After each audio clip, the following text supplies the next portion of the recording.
expectations and keep things moving. And I've said to a few people, this job is going to beat the nice out of me. So we'll see how that goes. So I'm going to acknowledge the publication and proper service of the warrant and declare that we have a quorum present. So the first order of business is the Star-Spangled Banner. Vina Priestley.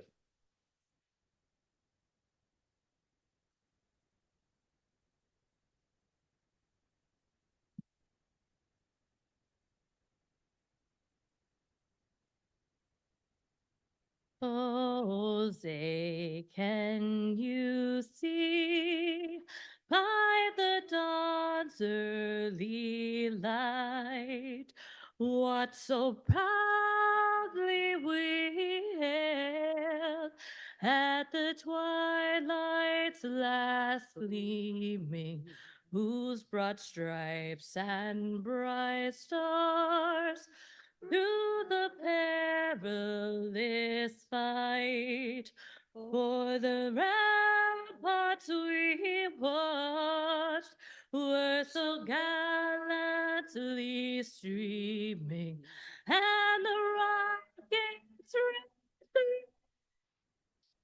bombs bursting in air gave proof through the night that our flag was still there.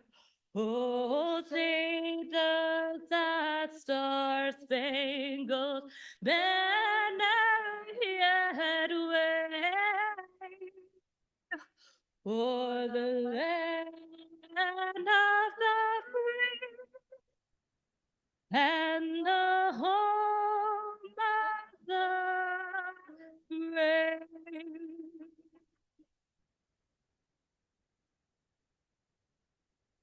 Thank you. Thank you very much, Vina.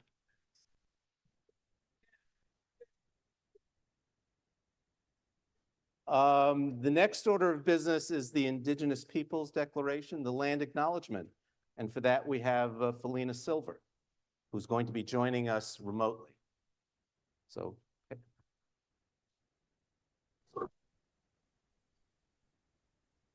Good evening. Before we begin, let us take a moment to acknowledge the history of this land we call Brookline. This is the unceded land of the Massachusetts people whose traditions, language, and stewardship continue today through their lineal descendants, the Massachusetts tribe of Ponkapog. Today, we are living on the land that was taken by force. By 1641, the colonists in Brookline had allocated to themselves almost all land that had been inhabited by Indigenous people. Land was not the only form of theft that occurred. Lives were also stolen. Historical records state that in 1675, during King Philip's War, 7 Indigenous men were sold into slavery in the Caribbean by residents of the area that we now call Brookline. The 7 men represent part of the early slave trade. Slavery in Brookline continued and grew, but soon those enslaved were African or of African descent. By 1746, enslavers claimed ownership of over half of all Brookline land. We acknowledge the theft of land, culture, and lives, and the ensuing enslavement of Indigenous and African peoples that occurred here. These early policies set the stage for centuries of systemic racism.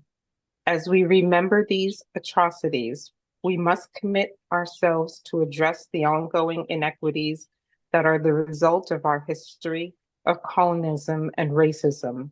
Although we as individuals were not perpetrators of these atrocities, we benefit from the systems. Thus, we dedicate ourselves to addressing them today. Thank you. Thank you. Now we'll turn to Town Clerk Ben Kaufman, who'll swear in everyone who's newly elected or re-elected.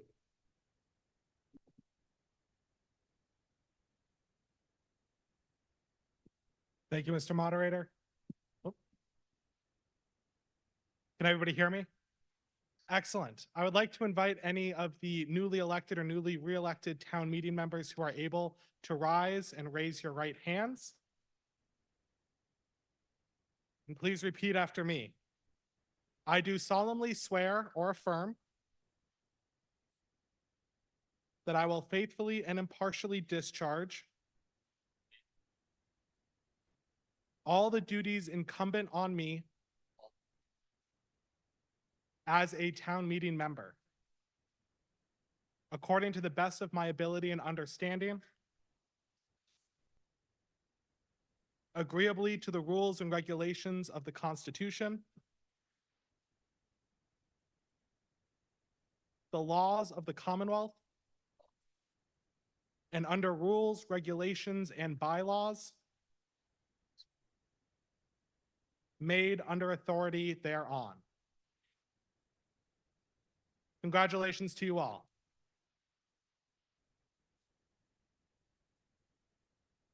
Now we'll call Mr. Kaufman back for the honor roll.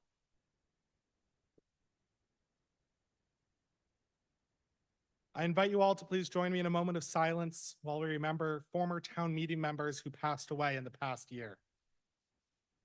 Susan Chipman, John Christian, Lois Martin, Natalie Rothstein.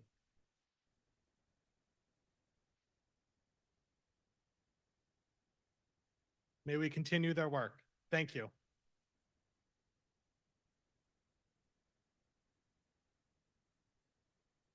Okay, so before we get started, I thought I'd go through a few things. First, welcome everyone, especially new town meeting members who've never done this before. And I'm glad to see so many of you in the room. I think being in the room is a very different experience than doing it remotely. So I would encourage folks, if you can, please, let's try to get back as much as we can to an in-person town meeting. Couple of things. First, I'd like to talk a little about the advisory committee and the importance of the advisory committee. And I firmly believe that this town meeting cannot function without a functioning and respected advisory committee. And under statute, every precinct is supposed to be, as much as practicable, represented by a town meeting member on the advisory committee. And currently, precincts 6, 8, and 9 don't have town meeting members. And I would encourage folks, especially in those precincts, but anyone else who might be interested in joining the advisory committee to get in contact with me. Just send me an email and we can get going. I'll be working with the chair of the advisory committee and others in interviewing folks. But we don't have that many openings, but I'd really like to broaden and add some more diversity to the advisory committee. And diversity is really defined in a lot of ways: geographic, racial, gender, even political outlook. So please, anyone interested in joining the advisory committee, please let me know. One of the big things I'm trying to improve is the Town Meeting Files website, and you've seen some changes to it. First, at the very top, our Town Moderator announcements, and I'm starting to use the town's facilities to send out procedural notices and timely notices, and I'm going to continue to do that. And when those emails go out, they're also posted on the Town Meeting Files website, and they're available to you all. You don't have to hunt through your emails anymore, so I encourage you to go there as the source of that information. But it's also available to the public and your constituents, so you can direct your constituents there. Another improvement that happened actually in November was the separation of the combined report into the specific articles. And I think that makes it easier for everybody as we go through the articles, that you have a specific place on the website that that you know where to look. One of the things I really want to do, and I'll be working with Mr. Kaufman and others to do it, is to close the loop. Because right now, what's on the website is everything leading up to town meeting, but once town meeting makes its decisions, it's hard to find what happened. So what I hope to do, even for this town meeting, is very quickly put the votes up. Not the vote, not the breakdown, just the, the tally, so you can, so everybody can see what happened. And then eventually I'd like to have the text of the of whatever we voted placed in that place. And I'm going to be setting up a small work group to help me work through this and work with town staff to improve the website. So if anyone is interested in joining the work group, send me an email. Another change we're doing is we have a timer on the podium. And I've asked Ms. Goff to show it to everybody.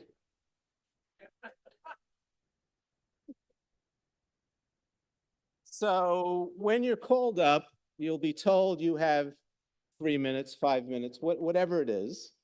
Should just slide in, Melissa. Okay, there you go. And then when you start, it's going to tick down and it's going to turn yellow at 1 minute. And then it's going to turn red at 15 seconds. And at 0, it's going to start going negative on you. And then I'm going to flash, please conclude. And if you don't conclude, then you'll feel my wrath. Now, folks who are speaking remotely, we can't do that, so it'll be done the old-fashioned way. You'll get the 1-minute warning. So my thinking was, okay, the speaker will always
Recording in So progress. the chat is used to communicate with the chat monitor who's sitting in back of me, Lisa Porcher, who's works with the advisory committee.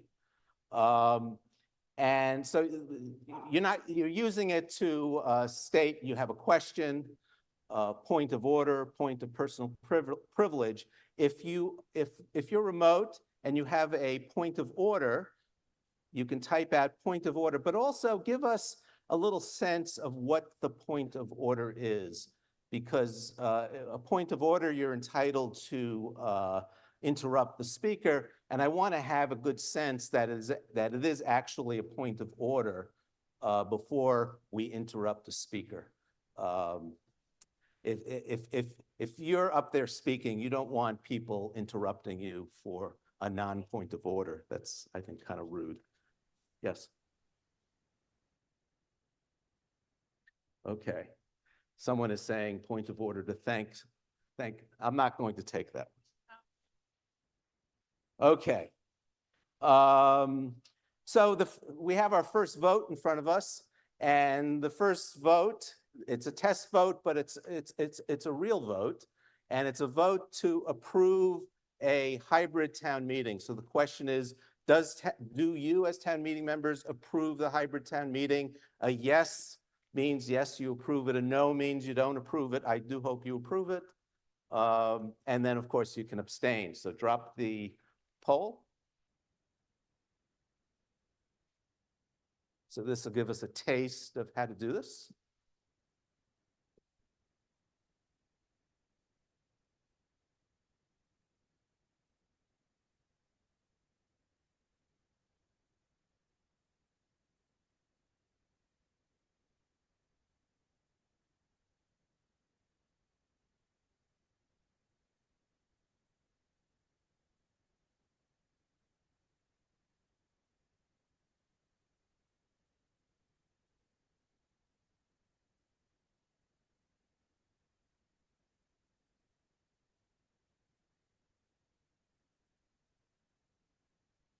Point of order, Mr. Moderator. Yes, Mr. Gladstone. Scott Gladstone from Precinct 16. Yes. I'm told that others also experienced a delay after the clock started, but the vote ballot came up. Just wanted to bring that to your attention. Okay. Well, for a vote that really counts, I don't think will make any difference for this vote. No, right, just in case something needs to be fixed. And this Right. was a consequential vote nonetheless, because otherwise people would have had to skedaddle down here. Right. But I suspect it won't be a close vote. Thank you. Okay, 222 yes, 5 no, 8 abstentions. And the tally is 222 yes, 5 no, and 8 abstentions. We have to do another vote right now, and I am going to be moving that Articles 10 and 11 be done as the first order of business tomorrow night, night 2, May 29th. Do I have a second? I hear a second from Mr. Gordon. And when you're ready, drop the vote.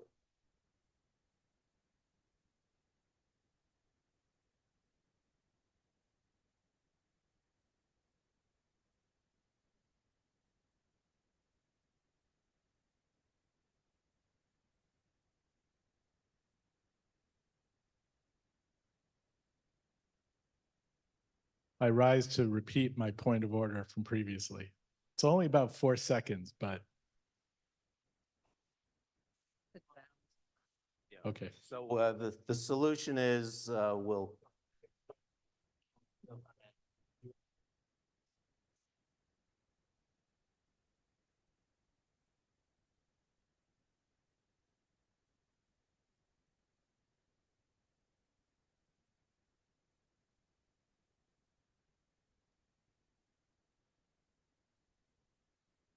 Yes, 0 no, 7 abstentions. Okay. That was actually what Mr. Kaufman whispered in my ear, and I was like going crazy. Okay, so we've approved moving Articles 10 and 11 to tomorrow night. So what that means is tomorrow night is budget night. So tonight is not budget night. So let's start with Article 1, measures of wood and bark. The main motions is on page 1-2, moved by Mr. Doty and seconded by Mr. Perlman.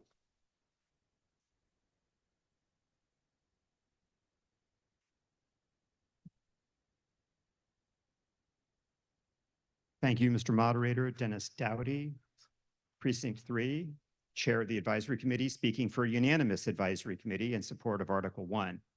So for those of you who are new to town meeting, here's a little bit about how the next few days are going to work. The moderator is going to introduce each of these articles. You're going to hear from many speakers, pro and con. The one group you will always hear from is the advisory committee, many of whom will be sitting right there. So what is the advisory committee? As per the general bylaws, it's a committee appointed by the moderator to consider any and all municipal questions and all articles in the warrant for a town meeting for the purpose of making reports and recommendations. And we have interpreted this as follows. We hold public hearings on all warrant articles. We produce reports on all warrant articles, and we make recommendations on most of those articles. In our reports, we try to lay out the meaning of a yes or a no vote, along with our assessment of the financial and legal implications of each article. And it has long been my goal that whether or not you ultimately agree with our recommendations, you can trust that our information gathering and analysis gives you the information that you need to make your own decisions.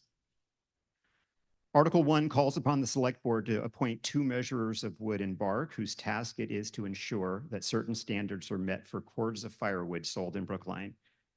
This has become a ceremonial position, briefly at one point eliminated as unnecessary, but quickly reestablished. Quite possibly, support for the annual article was influenced because it had become a tradition to address this body with a report full of wood-related puns. Well, you won't get any of that from the advisory committee. Wood-related puns, that is. Last year, we resisted that temptation and instead chose to go all in on barking-related puns.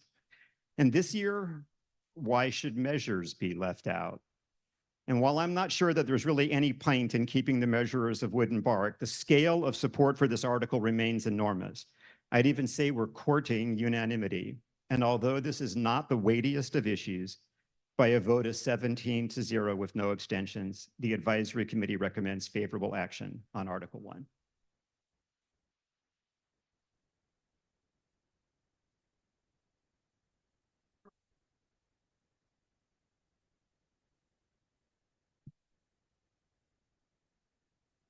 Good evening, everyone. David Perlman, Select Board, speaking on Warrant Article 1, Measures of Wood and Bark.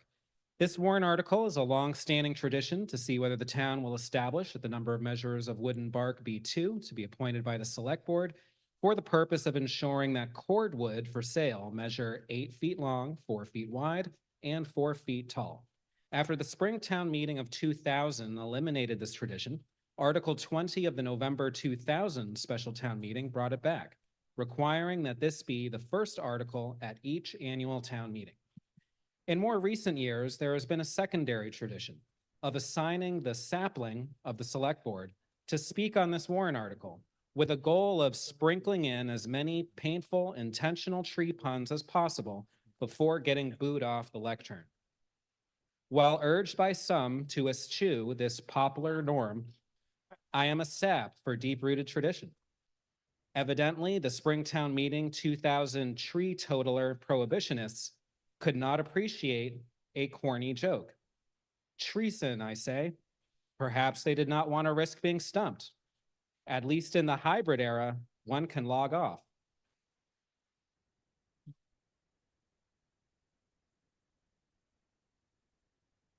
You might be sycamore puns, so I am going to take the short route and leaf while I'm ahead.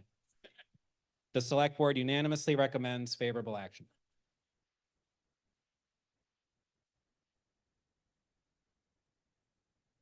Okay, we have exhausted the list of speakers, so I think we're ready for a vote on Article 1. drop the vote.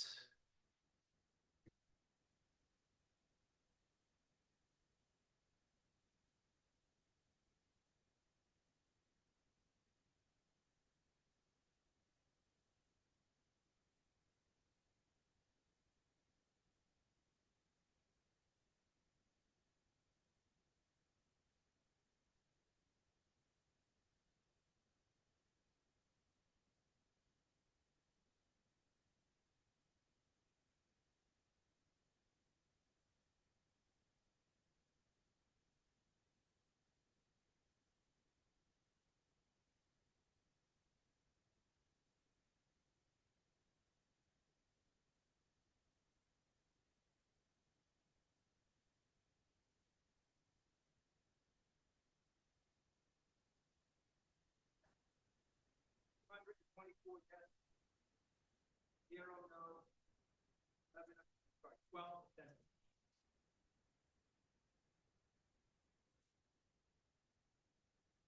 Okay, this was a knuckle, whatever,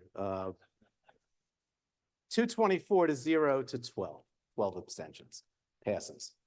Okay, so it's 7:30 and I think we're ready to adjourn the annual town meeting, go to the special town meeting 1 to talk about Pierce geothermal. But first we need to vote to adjourn. So we're going to have a vote.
Zero, no. 5 abstentions. Okay, so we are now adjourned. The vote was 222 yes, 0 no, and 5 abstentions. And that was a counted vote, not a recorded vote. So now we're ready to convene special town meeting 1 and Article 1. And the only article in the special town meeting regards the use of Article 97 land for the Pierce School. And Mr. Green for the Select Board will be the first speaker up.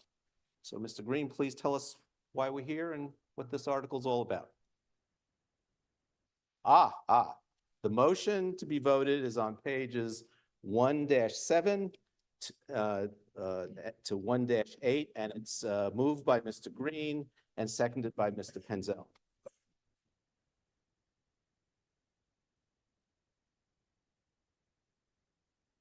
Ready? Yep, go for Okay. it. Good evening. I'm Bernard Green, Chair of the Select Board, and I am speaking for a unanimous Select Board on behalf of the School Committee. We're asking town meeting first to authorize the transfer to the Pierce Building Committee of custody and control of a portion of the subsurface area below the Pierce Playground, and second, to authorize the filing of a petition with the General Court for a special act authorizing the permanent use of that subsurface portion for a ground source heat pump system comprised of geothermal wells for heating and cooling the Pierce School. A map on page 1-3 shows the portion of the playground that will be used. The home rule petition is necessary because the playground is parkland subject to Article 97 of the Massachusetts Constitution, which reads that such, quote, shall not be used for other purposes or otherwise disposed of except by laws enacted by a 2/3 vote taken by yeas and nays of each branch of the General Court, end quote. We expect that we will obtain the votes of the General Court and later of the governor, because the use of the land for a playground will not be disturbed except during the installation of the wells. And the special acts cited at the bottom of page 1-6 of your materials are examples of the installation of geothermal wells under playgrounds that the legislature approved in 2017 and 2022. Further, as stated by the Zero Emissions Advisory Board, the ground source heat pump system provides a reliable source of energy that can significantly reduce utility costs and our carbon footprint and accelerate the net zero goals of the town. These are also important goals of the state. In the audience or remotely and available to provide technical and other information are Joe Callahan, Town Council, and Adrian Lennon, Senior Scientist at the Environmental Division of BSC Corporation, a consulting engineering firm. They are available for questions about the Article 97 process in particular. Also in the audience are Lap Yan, the town's Director of Capital Construction, a position previously held by Tony Quigley. In addition to Article 97 protection, the land is subject to restrictions imposed by the National Park Service's Land and Water Conservation Fund, which include that the park cannot be closed for more than 12 months, and upon the completion of the work, the surface portion of the park must be returned to the same or better condition and use as before. These conditions will be met. This article requires an affirmative vote by 2/3 of this body, town meeting. Previously, this project was approved by the school committee on February 27 and by unanimous votes of the Select Board, the Park and Recreation Commission, and the Conservation Commission on April 2nd. The Land Use, Zoning, and Sustainability Subcommittee of the Advisory Committee recommended favorable action, but the full Advisory Committee failed by a vote of 8 to 9 to obtain a majority vote for favorable action on May 2nd. There is uncertainty in the air around this warrant article. The project team has received multiple questions and hypotheticals, and they keep coming in. The team has responded to all of them. Some of the questions and answers and summary of the discussion of various issues were provided in the Advisory Committee's supplemental report at pages 4 to 9. In summary, I'm going to focus on what we are asking town meeting members to decide and leave it to others as to whether all the boxes have been checked and all the papers filed in the proper order. As I said at the beginning, we're asking town meeting to vote first to authorize the transfer to the Pierce Building Committee of custody and control of a portion of the subsurface area of the below the Pierce Playground, and second, to authorize the filing of a petition with the General Court for a special act authorizing the permanent use of that subsurface portion for a ground source heat pump system comprised of geothermal wells for heating and cooling the Pierce School. It's a relatively simple and straightforward matter, and the Select Board on April 2nd voted 5-0 for favorable action. And although I have 20 seconds left, I'm going to end there. Thank you. Ms. Pelkey.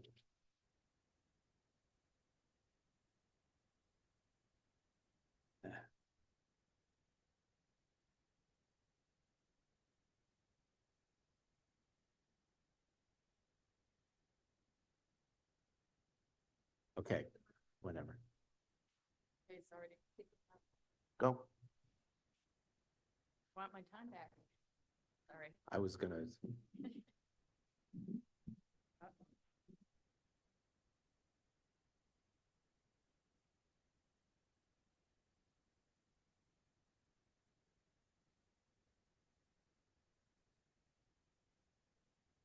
Testing. Okay, I think we got it. Thank you. Hi, everyone. My name is Linda Olson-Pelkey. I'm a town meeting member from Precinct 17, speaking on behalf of the Advisory Committee. The Advisory Committee recommends no action on Special Town Meeting 1, Article 1, by a vote of 9 against, 8 in favor, and no abstentions. This article seeks a home rule petition to change the use of a public park that is subject to Article 97 protection. Article 97 is an amendment to the Massachusetts Constitution that establishes a right to a clean environment including its natural, scenic, historical, and aesthetic qualities for the citizens of the Commonwealth. Article 97 also declares the conservation of natural resources a public purpose and provides that land or easements subject to Article 97 shall not be used for other purposes or disposed of without a 2/3 roll call vote in the legislature. The geothermal well field, consisting of 80 wells drilled to a 600-foot depth, is proposed to be located across School Street in the adjacent Pierce Park.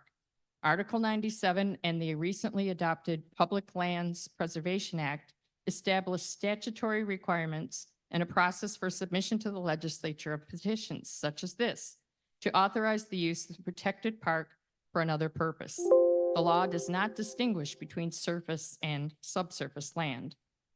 The process requires proponents of an Article 97 action to submit to the Executive Office of Energy and Environmental Affairs and make public an alternatives analysis demonstrating that all other options to avoid or minimize the Article 97 action have been explored and no feasible or substantially equivalent alternative exists.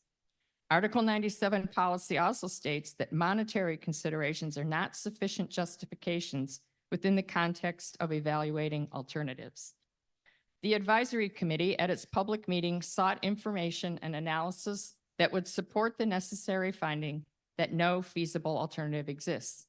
Therefore, the central issue guiding the vote at the advisory committee was that key data concerning the alternatives analysis was not presented.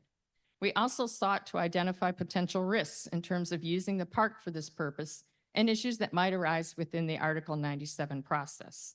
It's important to state that the advisory committee vote on this matter is confined to issues concerning Article 97 process and the town's future's risk, financial and otherwise. The committee supports the Pierce School project and the goal of achieving a fossil fuel-free school. The committee identified the following issues at its public meeting. 1, without an examination and understanding of the alternatives considered, it could not be established that there was no other feasible alternative. 2, it is possible that the petition for an Article 97 disposition might be denied or delayed by the state agency, or that the home rule petition might not receive the required 2/3 vote. No alternative way forward has been identified were this to happen. 3, the town may or may not receive a waiver of the requirement for replacement land, and this cost or the cost of payment in lieu of replacement land has not been factored into the cost benefit calculations. 4, the committee at its public meeting did not receive any financial analyses comparing the payback period for various HVAC options. As the town's finance committee, it was important to examine and confirm the financial ramifications of this decision. 5, the initial evaluation of sites for the geothermal well field identified a location under the new part of the Pierce School as being preferable. This location recommendation was later changed due to concerns about construction sequencing and logistics, which, from the perspective of EEA, is unlikely to be sufficient reason to conclude it is not feasible. 6, construction managers noticed that they do not know what stormwater infrastructure currently exists at the park. They have also stated that replacing or improving the necessary stormwater management systems in the park are not part of the construction scope of work or budget. This could become a significant financial liability for the town. 7, significant underground utilities currently exist in the impacted section of the park, including a more than 100-year-old culvert carrying the Tannery Brook, which is known to be contributing significant pollution to the Charles River. There is a risk of damage or breakage to the culvert during construction or surprise findings as to its condition. 8, the process to secure the necessary Article 97 votes was rushed, and there was significant pressure placed on boards, commissions, and committees to approve this petition to avoid delay. AC members felt that the Article 97 process should have been started much earlier to avoid these time constraints. There are 2 fundamental decisions being made here that will impact the town for generations. Namely, is a geothermal well system the preferable HVAC choice in this particular case for a fossil fuel-free school? And should the town pursue locating the well field in the public park, given that an alternative location was initially identified as preferable. Our vote reflects the fact that we think we should revisit these questions now before we commit the town to such monumental consequences. In the end, a majority of advisory committee members, present felt that we were not given adequate evidence to support the claim, as required by Article 97, that there is no other feasible alternative to locating the geothermal wells on public lands. And further, that there was insufficient financial analysis to identify the cost benefit for the various technology alternatives. Those members voting in the affirmative noted that they were confident that the correct decisions concerning the HVAC system and locating the system in the park were made. Please join the advisory committee in voting no action on Article 1. Thank you.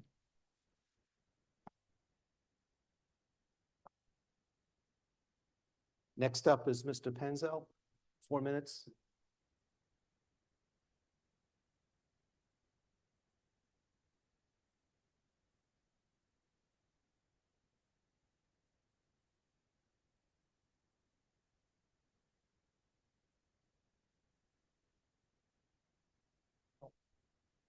Thank Mr. Vitolo is on deck. you.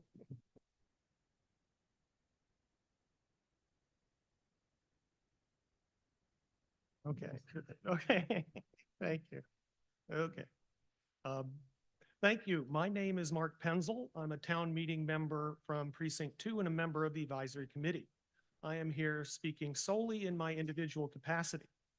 Hopefully, you received and read an email from me last week spelling out why I and other members of the advisory committee, including Cliff Brown, Neil Gordon, Susan Granoff, Harry Grossman, Kelly Hardebeck, and David Pollack, support a yes vote on this article and took issue with the contrary opinion expressed in the advisory committee's combined report. I want to make clear that the email was sent only in our individual capacities, not as an official report of the advisory committee. 5 distilled points. First, I join every other town commission, board, or committee that has reviewed this article and approved it unanimously. They have correctly recognized that this is a good deal for Brookline, our climate, and the park. Second, the only reason we need to vote on this article when we did not have to do so for the nearly identical geothermal system at the Driscoll School is because the geothermal system for Pierce is being installed under a public park. Otherwise, hardly anything is different. All the substantive arguments favoring the Driscoll system apply equally to the Pierce system. Climate benefit, safety, efficiency, ease of maintenance, cost comparisons, all comparable. And the estimated lifetime savings over the next best fossil fuel-free alternative are just shy of $10 million. These savings include state and federal rebates and incentives that cannot, as our email made clear, be dismissed as speculative. Third, once the system is installed, the park will be like new. You won't be able to tell that it's there, save for one extra manhole cover. Kids' baseball, soccer, and basketball games will go on as before.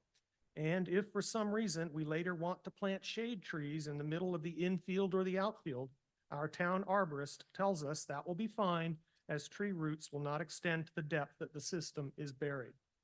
Fourth, criticism of the Article 97 process is misplaced. As spelled out in the Select Board's report, there have been many public hearings, specifically as part of the required Article 97 process. These hearings followed several years of prior hearings during the Pierce School planning process, which produced the decision to place a geothermal system under the park and to reject the alternatives. This decision itself has already been ratified once during last year's spring town meeting budget process.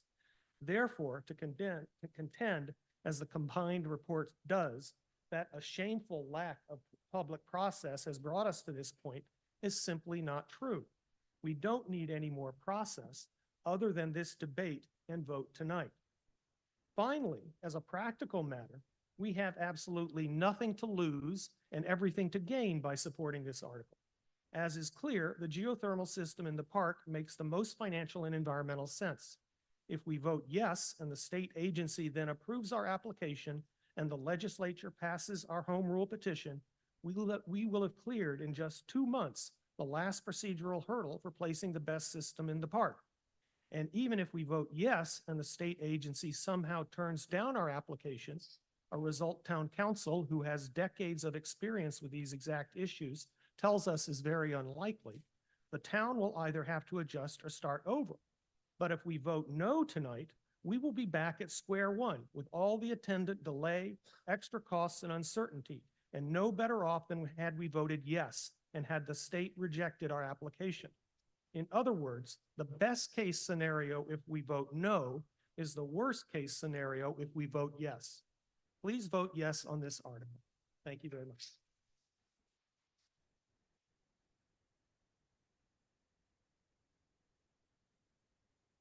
Representative Vitolo, you have 5 minutes.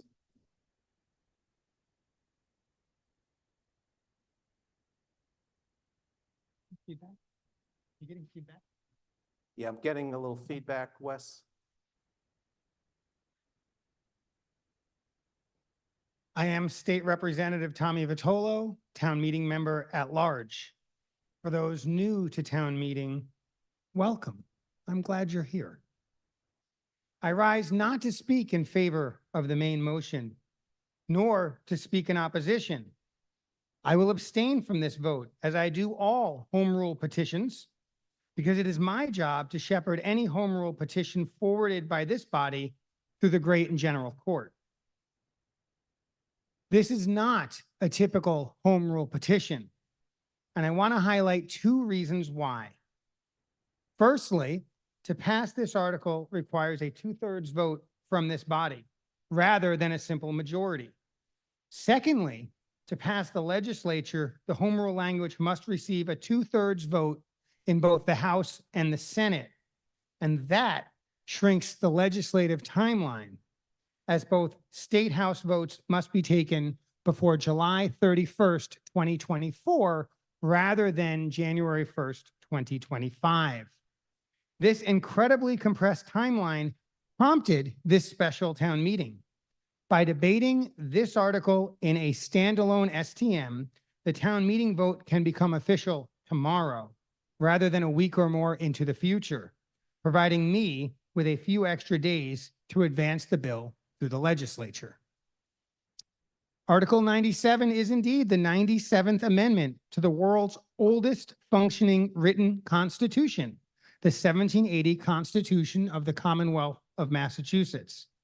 Passed in 1972, Article 97 declares that the people shall have the right to clean air and water, that the general court shall have the power to enact legislation necessary or expedient to protect such rights, and that to use parkland for any other purpose requires a 2/3 vote taken by yeas and nays of each branch of the general court. Unlike the land on which Driscoll School sits, Pierce Park is a public park protected by Article 97. The Article 97 process is triggered for any of the following 3 actions. A community wishes to convert parkland to another use, governmental or private.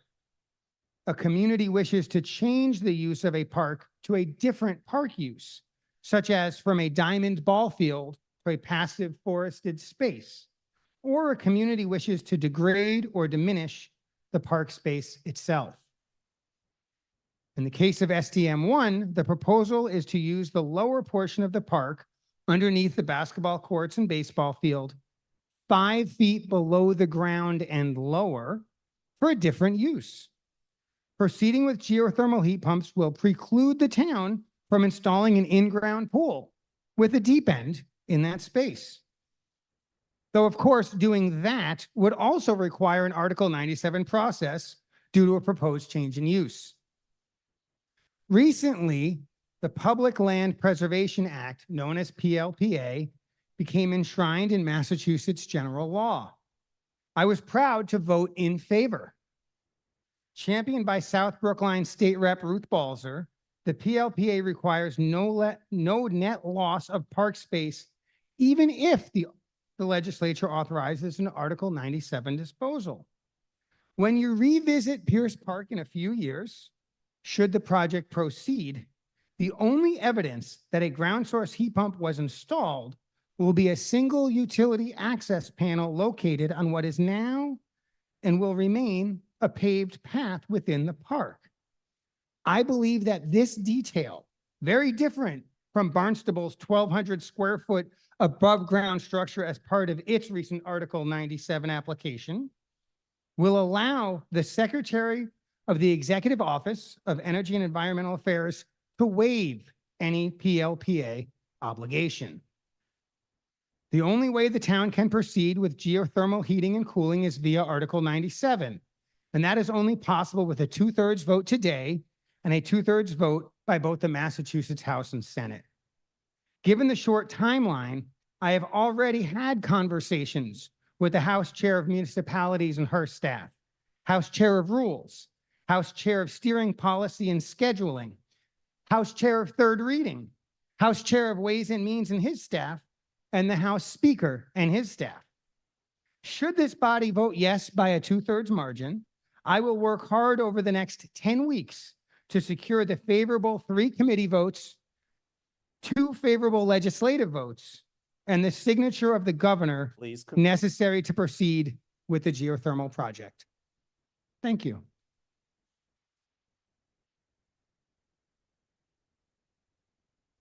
Next up is Wendy Stahl.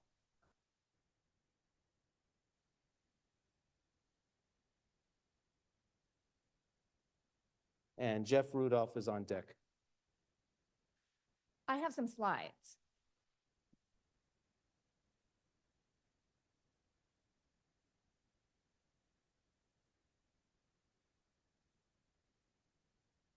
Thank you.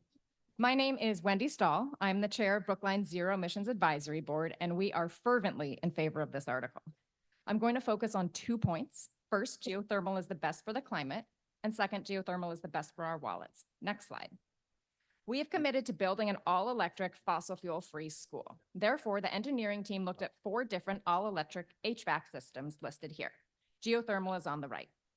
There will still be carbon emissions associated with this school because the electricity used to power these electric systems will rely to some degree on fossil fuels for generation. Our schools are not on a 100% green electricity program.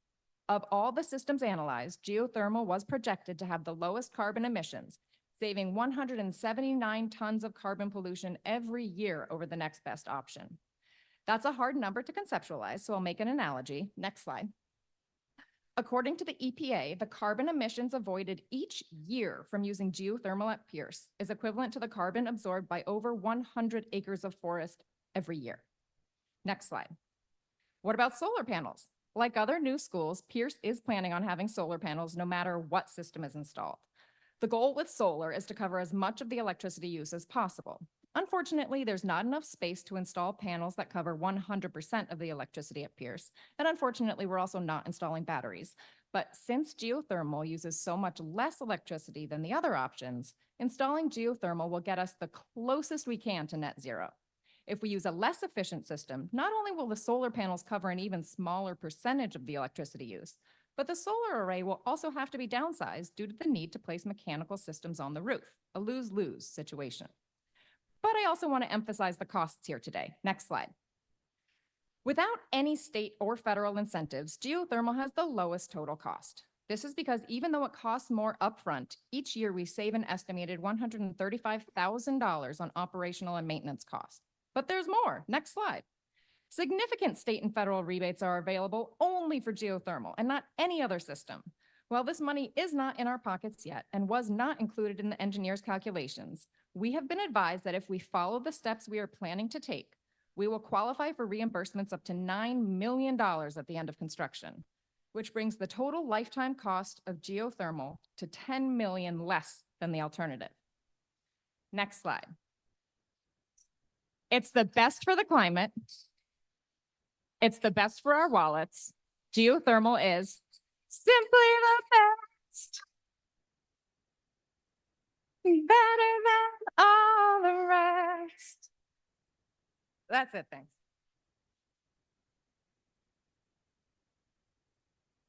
And I'll note that Ms. Stahl was precinct 5, so Right.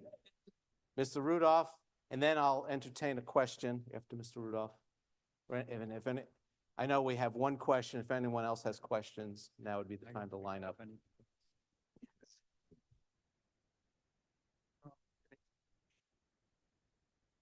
Great, thank you.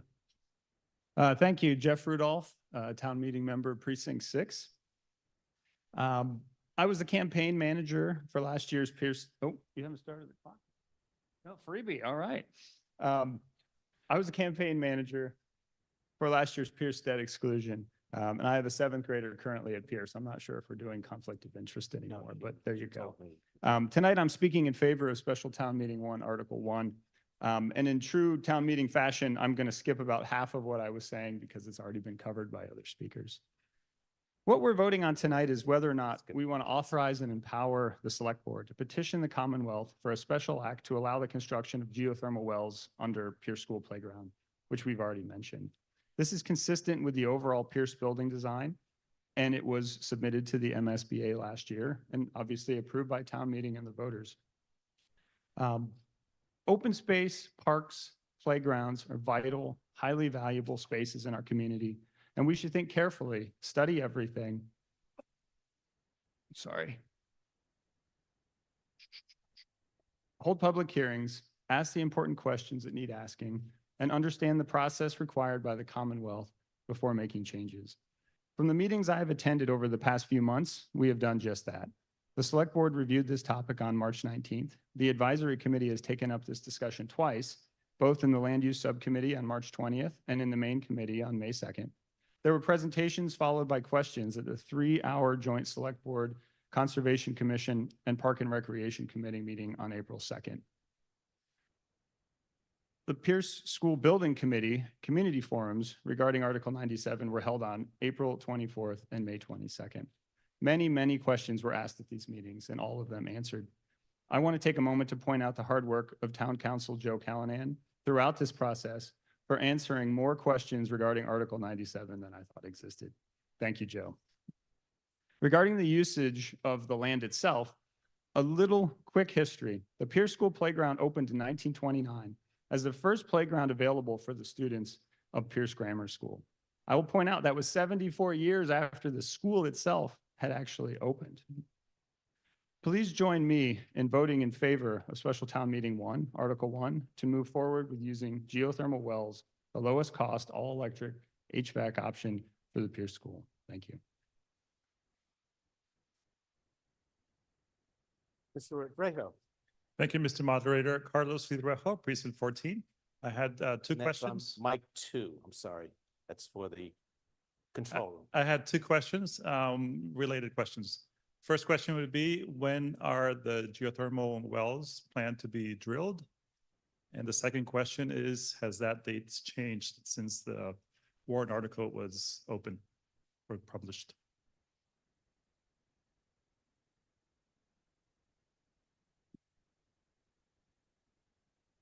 Lapian, who's remote? Lapian. Lapian, who's remote?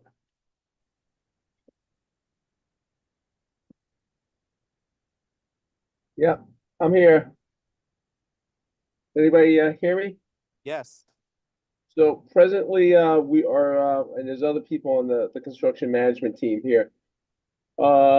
Presently, we're looking at probably somewhere around June 2026 to start drilling the wells. It takes approximately about a year to install it. The date is a little flexible since we have the park, but we're looking at a duration of 1 year and approximately June of 2026. And that date hasn't really changed since from when I started this project. Thank you. Thank you. Next up is Mr. Lynn Jones. And by the way, all the remaining speakers are in favor. After Mr. Lynn Jones, I'll come back. Okay, it's related to the question that was just asked. Okay, then let's take that. Ms. Hummel. Yeah, just simply, so the project will take about a year. The park will be out of commission for at least that, or will it be another year as it's reseeded and put back into play for the public? How long it will be out of commission for the public to use? Amy Hummel, Town Meeting Member, Precinct 12. Yeah, same person or Helen? Helen Chalupsky, School Committee. Doesn't matter. Going to mic 3. Hi, Helen Charlevsky, School Committee Member and Co-Chair of the Pierce School Project. It will be only a year because as Mr. Vitolo mentioned, we only can take the park out of commission for 1 year, and that's all it will take. It will be restored during that 1 year, everything. Whether the grass will have grown. Speak into the mic, please. Yeah, I'm sorry. Whether the grass will have grown, I can't 100% assure you, but I know that we are planning to make sure that it will be a usable park within that time. Ms. Feroli, a related question or a A different? question. Okay. Okay, go ahead, Ms. Feroli. Oh, yes, And you Regina are? Frawley from Precinct 16. Could you tell me the last time or any time that we did this? I remember when they were doing Potterham Woods for a possible 9th school, and that whole issue came up and they didn't go forward because of there was no place for the swap. So can you give me a history of when we've done this before? Thank you.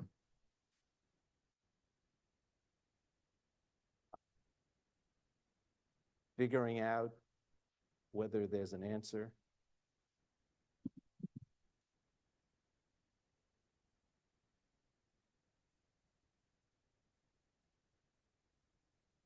We ready to go here? Or? No.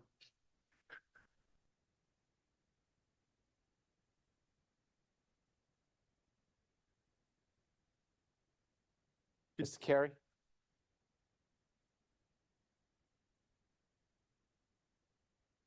Chaz Carey, Town Administrator. To the town's knowledge, we have never done this before. This is a new process.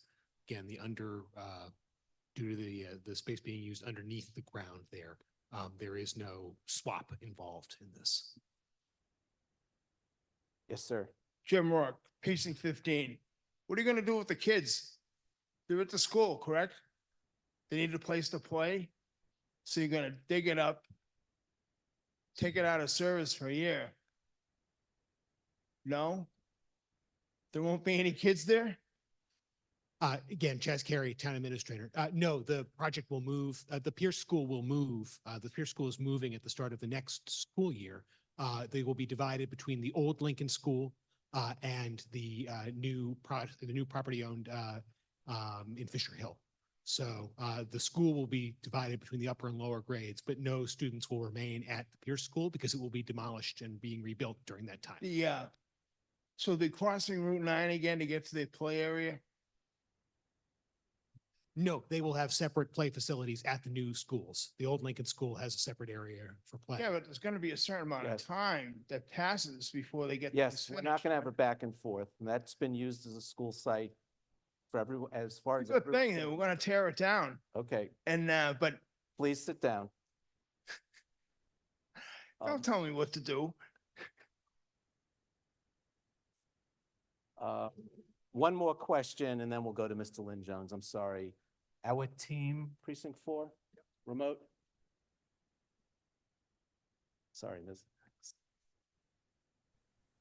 Hi.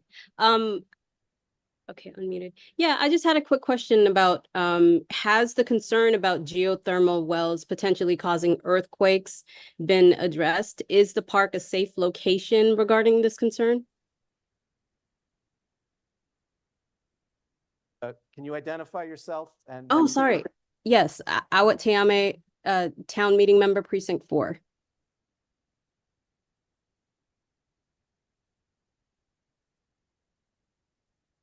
Mike Schultz, remote?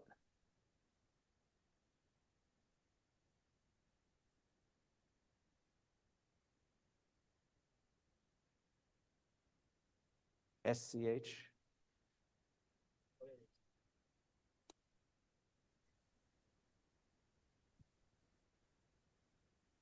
Hello, can you hear me? Excuse me, Mr. Moderator, I don't think you realize that every move you make, everything is being caught on Okay. this.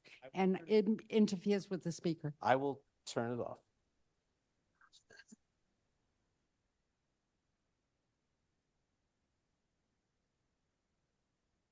Do you have Mr. No. Schultz? Okay, hi, my name is Mike Schultz. I'm with GEI Consultants. I'm a geothermal design person working with the design team. To answer that question, I would say that the studies that have been done about deep earth drilling have shown that the only thing that causes, which you may be picking up on, is if you're doing a very, very deep well, we're talking about thousands of feet deep, like what they do for oil drilling and fracking, that kind of thing. If you hydrofracture the ground, that can cause slight amount of tremor. But the methods that use for drilling of geothermal wells is a method that does not exert any additional pressure on the ground, if you will. So it doesn't cause any additional stress to the ground as you're doing the drilling for the well. So the likelihood of having any kind of earthquakes or tremors from these wells is very, very, very small risk or nearly zero, really. The experience in Massachusetts for the projects that I've worked on, we haven't seen any results such as this. We typically do monitor it during the drilling process. We monitor for vibrations. We monitor for noise, that kind of thing. And we're always able to achieve the required, objectives and stay within the limits allowed by rule and law. So. Okay, thank you. Mr. Lynn Jones, and then we'll have Mr. O'Neill. We have a question. The question's been called. I'll take that motion after Mr. O'Neill. Mr. Lynn Jones. Thank you, Mr. Moderator. I'm Sean Lynn Jones, town meeting member from Precinct 1 and also president of the Brookline Green Space Alliance, speaking in favor of this warrant article. The Brookline Green Space Alliance supports the installation of geothermal wells at the Pierce Playground in order to provide fossil fuel-free heating and cooling for the new Pierce School. Geothermal energy could help Brookline to reduce and eventually eliminate its reliance on fossil fuels. And the Brookline Green Space Alliance strongly endorses this objective. I would sing its praises, but it's been done already tonight, and you do not want to hear me sing. I will say, though, putting my Green Space Alliance hat on, there's another reason to reduce reliance on fossil fuels, particularly natural gas, because it'll help reduce all of the gas leaks that kill trees in Brookline.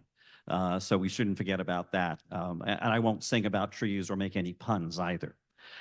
Brookline Green Space Alliance, looking forward, encourages the town of Brookline to continue to explore opportunities to use geothermal energy, not only for public buildings, but network geothermal that can provide energy to multiple buildings in one neighborhood. As the town makes plans and policies for making the maximum use of geothermal energy, it should always adhere to a process that includes plenty of time for community engagement and public participation and adherence to state and federal laws and regulations. I think any lessons that we've drawn from this first time could be applied to make the process even better going forward. Please vote favorable action on this warrant article. Thank you very much.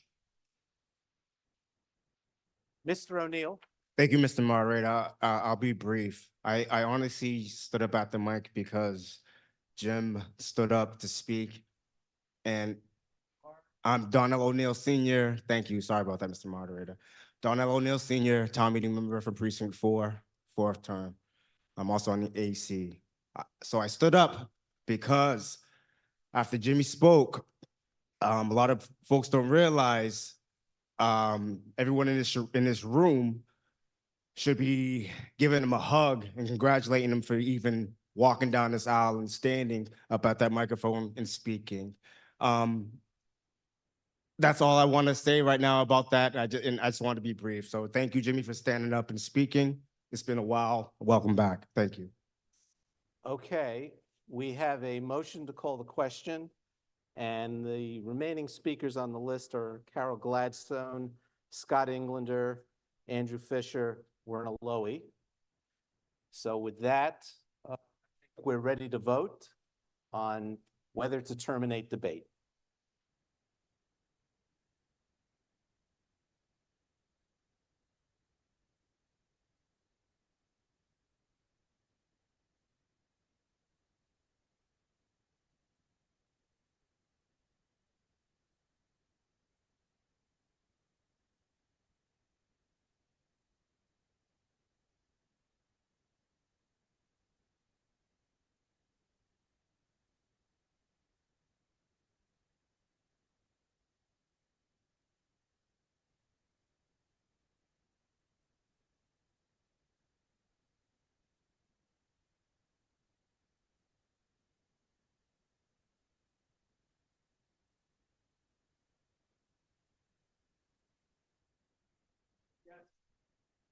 22 no, 11 abstentions. Motion passes 206 to 22 to 11 to terminate the debate. So now we're ready to vote on the motion. There is a scrivener's error on page 1-8. At the very top, it says to further see if the town will vote, and that should be replaced by voted, semicolon, then to authorize and empower, etc. So this will need a 2/3 vote since it's technically a disposition of land, so it affects a land right, so it needs a 2/3 vote. Okay, everyone understand what we're voting on? Okay. So I think we're ready whenever our IT staff is ready. And I see some heads shaking. And if you can turn down the feedback a little bit, please.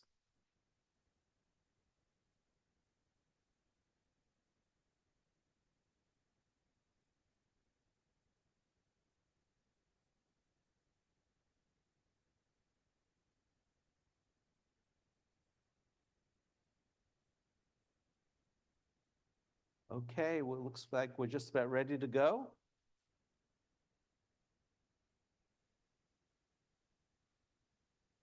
Okay, vote is dropped.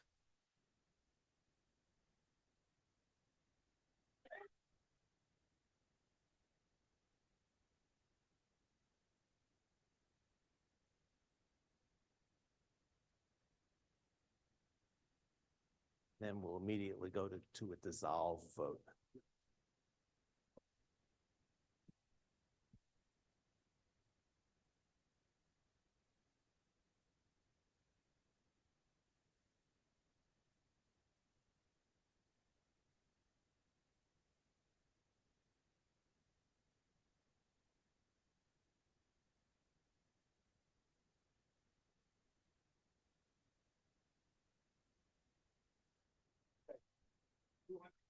Yes.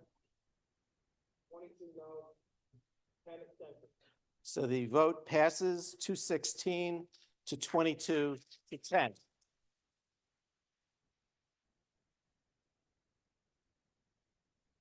I have a quick point of order at mic 4, just to support the new moderator and Jeffrey Benson, Precinct 3. Yeah. The new moderator, and new members of the town meeting. It might be helpful before each vote, if you would just say a yes vote means this, a no vote means that. Yes, thank you. Thank you for the I will do that. Okay, we're ready to dissolve the special town meeting 1. That takes a vote. This will be a counted vote, not a recorded vote. So whenever you're ready.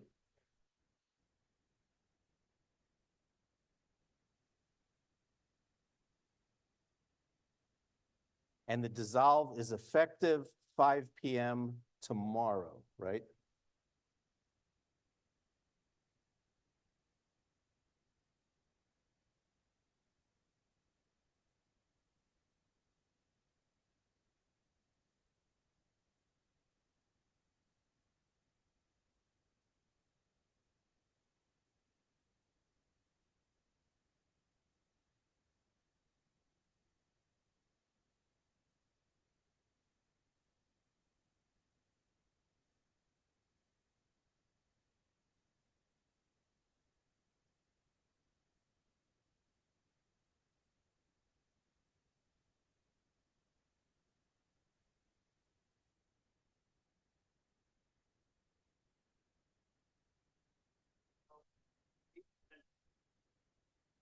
Okay, the motion to dissolve passes 236-08.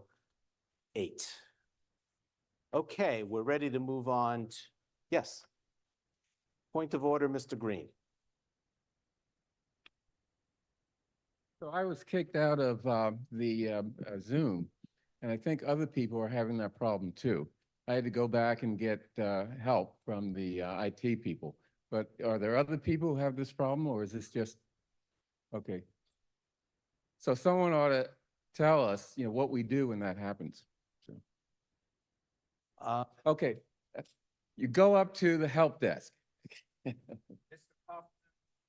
Mr. Kaufman will tell us. Thank you, Mr. Moderator. Yes, a helpful reminder, there are IT personnel in the back of the room. I'm going to have them raise their hands over there and wave at us, as well as the back on that side. So if you have any kind of problems, you can go to those tables at the back for help, and they should be able to help you with your tablet.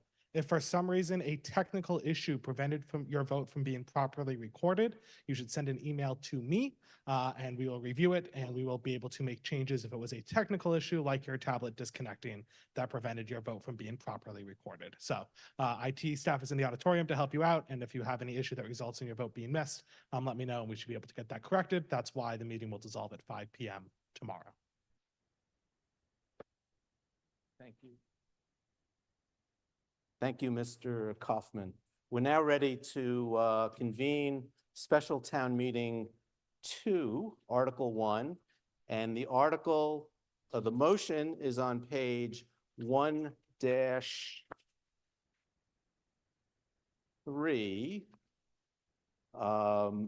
And it was moved by Mr. Green and seconded by Mr. Gordon. Mr. Green.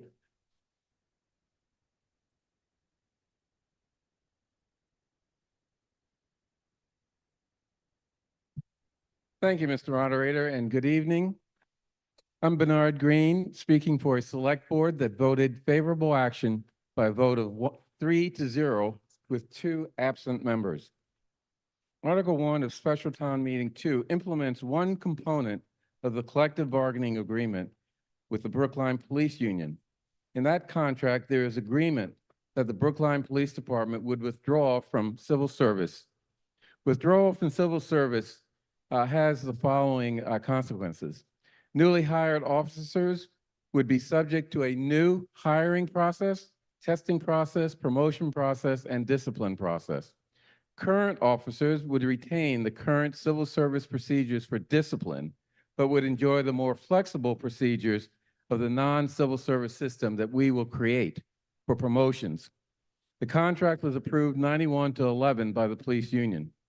The civil service system was created in the 1880s to combat patronage and nepotism in public hiring. Brookline voted to accept the provisions of the civil service statute in 1895. Brookline has removed many employees from the civil service system over the years, and I'm going to skip that.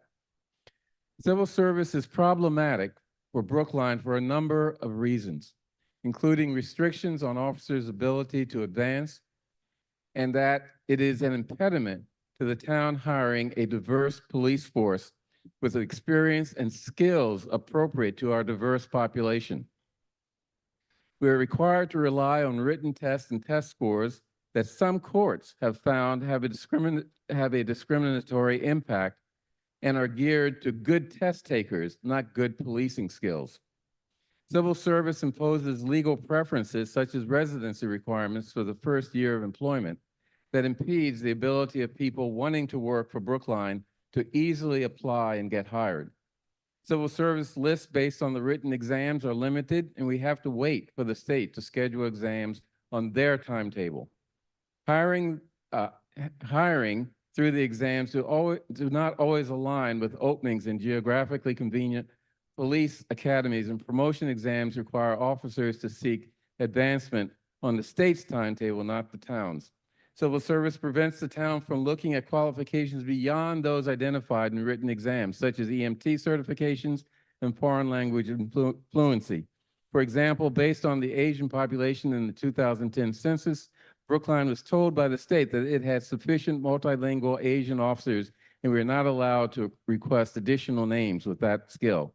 There are a number of other issues that make civil service very problematic for us, given the type of police department and policing method that we use, community policing.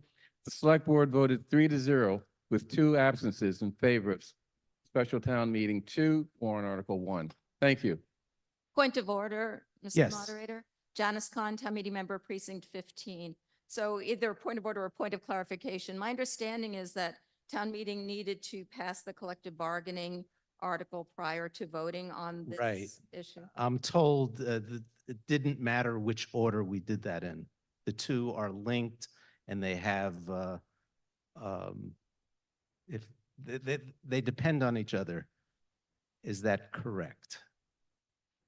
But before Mr. Carey says anything, I failed to announce the convening of the special Which town is the other meeting. point of. So this is, we have convened it a few minutes ago. Thank you.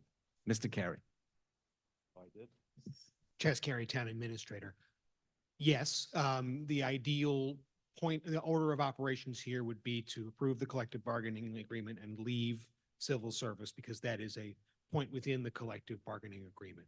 However, if the items are taken up one after the other, and they do rise and fall together, I think in the event that Article 2 of the main town meeting were to fail for some reason, there would be a need to obviously convene and have that discussion with the police union about the consequences of that, given that it is the benefit of that we bargained for is the departure from civil service.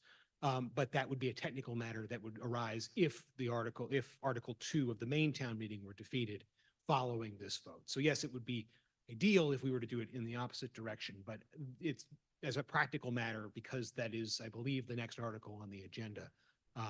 It's not fatal to the operations if they go in the other order. So just a point of history that collective bargaining for police unions has not always been a slam dunk. And so I really would urge that we do it in the opposite order. Thank you. Mr. Benka?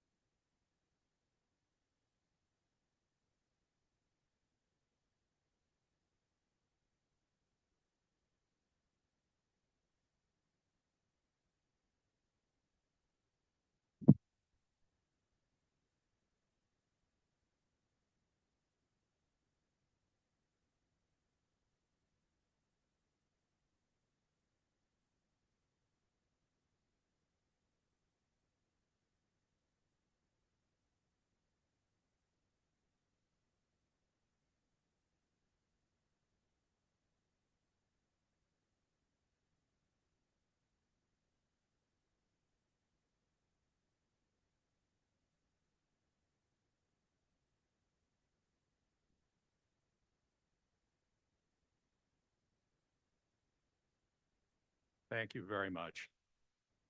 Thank you, Dick Benka, Town Meeting Member, Precinct 14, speaking for the Committee on Town Organization and Structure.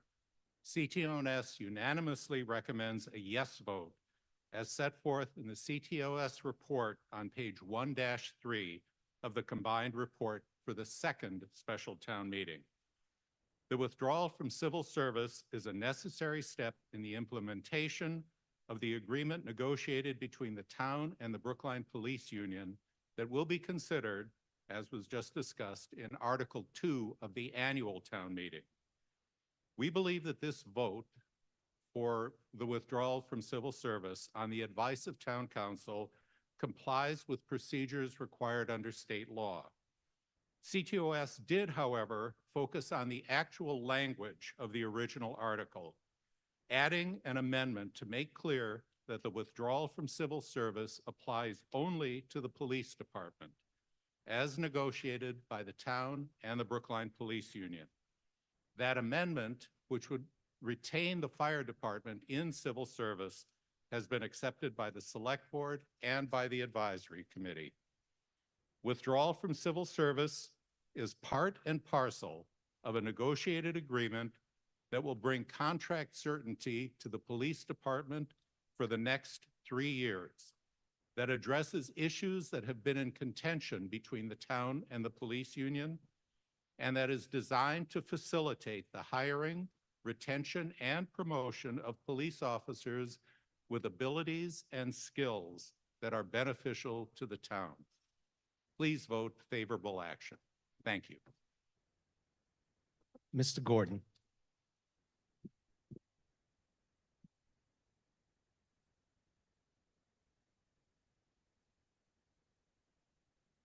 Neil Gordon, Precinct 1 Town Meeting Member, speaking for the Advisory Committee. I thank Mr. Green and Mr. Benka for their comprehensive explanation of the warrant article You want the long one or the short one? Yes. Speaking for the advisory committee unanimously by a vote of 21 in favor, none opposed, and with 0 extensions, recommends favorable action to remove the police department from civil service. Thank you. Okay, and we have exhausted the speaker list. Mr. Margolis. Thank you, Mr. Moderator. John Margolis, Precinct 7. I have a question, but a little bit of background. First of all, in my other life, I'm a lawyer who represents employees in cases involving discrimination. Not so much civil service, although sometimes, but I'm concerned because civil service was a great development in the late 19th century to protect the professionalism of public employees. So my question is, what assurance do we have that over the long run, not for the next 3 years, not for the officers who are presently in the department, but over the long run, what assurance do we have that the rights that civil service protects will be protected substantially the same in the future if we leave civil service? Ms. Carey? Thank you, Ches Carey, Town Administrator. That is a great question. And I think the answer actually comes in the area of law in which you practice, which is that over the past century plus, laws have come into effect which achieve the same sorts of protection-oriented goals of civil service that existed in the 19th century. There are anti-nepotism laws. There are laws about anti-discrimination laws. There are various things that have now come into effect even in a more broader way than just in municipal employment that provide this level of protection to our employees and ensure that we do not fall back into the patronage era where people were given jobs if, not who you, the joke is it's not who you know, it's whom. It was, the civil service really combated that. But since then, laws that have been more broadly put into effect will ensure that that does not come back to us. And just on a more technical note, the process developed by the Chief of Police, Jennifer Pastor, in consultation with the police union, establishing procedures for post-civil service, makes clear that there are still objective standards that come into play about hiring and promotion. It's not just the whims of the command staff. There is an objective process that it does still involve a test, but it also involves tests of skills related to policing and not just how you perform on a written exam. So both the structure put in place by the chief in consultation and agreement with the union and the laws that have come into effect in the last 100 years will ensure that we don't go back to that period. Thank you for your question. Okay, I think we're ready for a vote. Point of order from Mr. Green.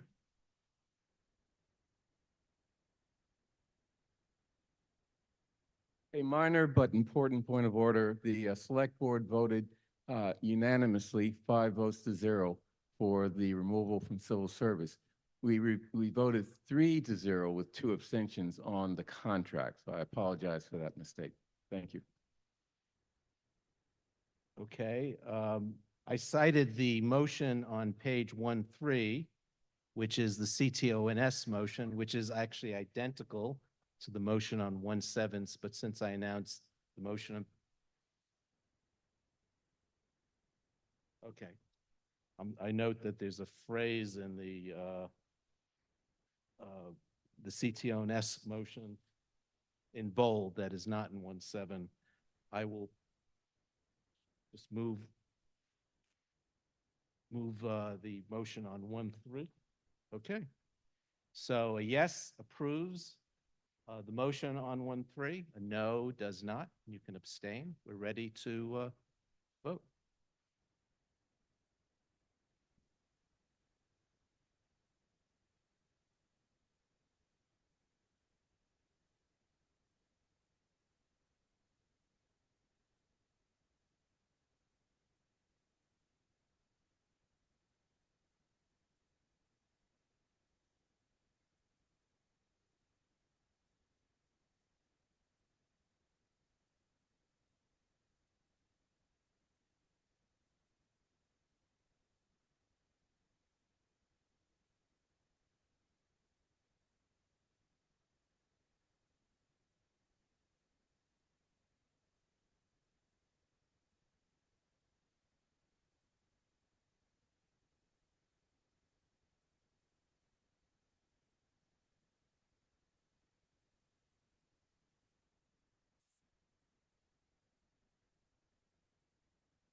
Motion passes 225 yes, 3 no, 8 abstentions.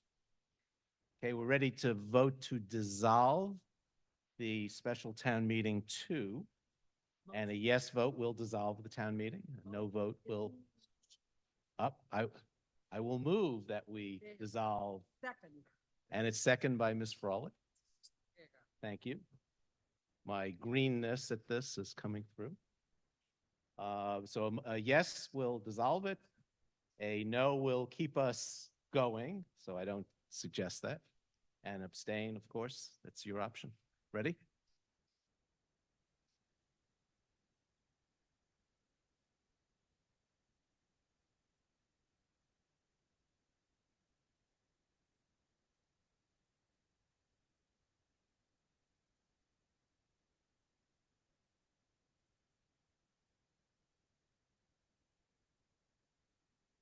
And again, the dissolve is effective 5 p.m. tomorrow. That's the motion.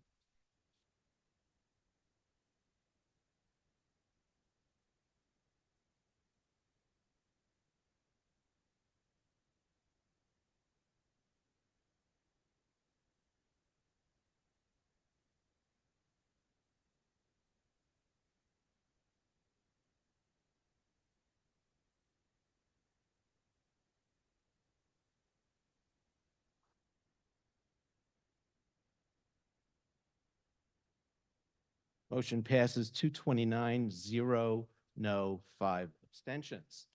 Okay, so we're now ready to go back to the annual town meeting. And we're at Article 2.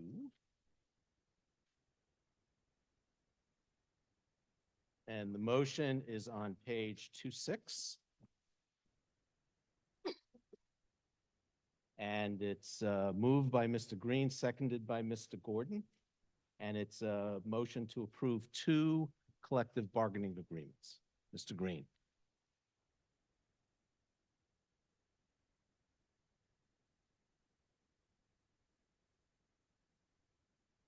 Good evening. I'm back. So Bernard Green for the Select Board, and on this warrant article, we voted 3-0 with 2 absences. Warrant Article 2 is an appropriation measure to fund 2 contracts with the Brookline Police Union and the Brookline Teamsters Union, Local 25, which is the public safety dispatchers. The dispatchers are the people who typically get the very first call when there is a need for help, whether a crime in progress, a fire, a medical emergency, a person in crisis, domestic violence call, or other call requiring the help of our public service departments. So they're very, very important. The police agreement covers the current fiscal year plus fiscal years 2025, 26, and 27. The police contract is not cheap. The wage increases are 3% in fiscal year 24, 2% in 25, 2% in 26, and 1.5% in 27. But by adding the cost of the other provisions of the agreement, we'll have a cumulative increase in cost of 18.2%, or $7,092,588 over the 4 years of the contract. You can see how that is calculated at page 2-3 of the combined reports. The police agreement will require additional reductions in the police department budget because the cost of the contract exceeds what has been put away in the collective bargaining reserve. These reductions will be funded by not funding 6 of the 18 vacancies in the department, which are normally funded in the budget, and the money used for overtime and other costs. This will result in less flexibility in the budget, at least initially, including less ability to use overtime to cover the vacancies. But we're assured that this less flexibility will not be problematic in terms of crime prevention here in town. We believe that leaving civil service will ultimately be worth the cost, and this has been discussed in greater detail earlier when we took up that in special town meeting 2. The Local 25 agreement covers previous fiscal years 22 to 25 and provides for wage increases of 1% in 22, 3% in 23, and 3% in 24. The cumulative cost of the agreement, including other aspects besides wages, is $151,202, including a new senior step and increased differential pay in fiscal year 24 and 25. Total cost increase is 10.0%. You can see how that is calculated at pages 2-5 of the combined reports. The police union ratified the agreement overwhelmingly in March 2024, I think by 90-something to 11. The select board recommends favorable action by a vote of 3-0 with 2 members absent. Thank you. Mr. Gordon.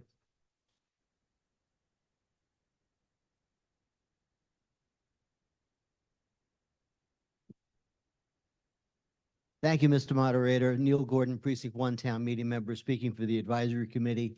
We took votes on 2 separate meetings, which accounts for the differences in the vote. By a vote of 15 in favor, none opposed, and with no abstentions, the Advisory Committee recommends favorable action on funding the police union contract. By a vote of 17 in favor, none opposed, and with no abstentions, the Advisory Committee recommends favorable action on funding the dispatcher's contract. Thank you. Okay, we have a question on microphone 1. Please identify yourself. Hi, my name is Anthony Buono, Town Meeting Member, Precinct 17. I have a question about the relationship between this agreement and Warrant Article 9. Warrant Article 9, we are voting to establish a fund to manage liabilities associated with employees who have accumulated vacation time beyond the limits allowed under the current agreement. It's estimated we now owe multiple $1 million in over-accrued vacation in regards to that. Now, the reason I bring this up now is because the select board attributes this challenge to, and I quote, more complicated factors related to staffing and the collective bargaining process that has limited the town's ability to address the liability effectively. I'm worried because this collective bargaining agreement does not appear to address this issue directly. So my questions are twofold. First, does the town have a plan to address the issue? For example, would the town be pursuing impact bargaining in the future to raise the issue outside of the regular collective bargaining cycle? Or 2, can town meeting do anything to help alleviate the problem? For example, can passing a resolution in the future influence the town's position to make this change a priority going forward? Thank you. Mr. Carey? Ms. Braga?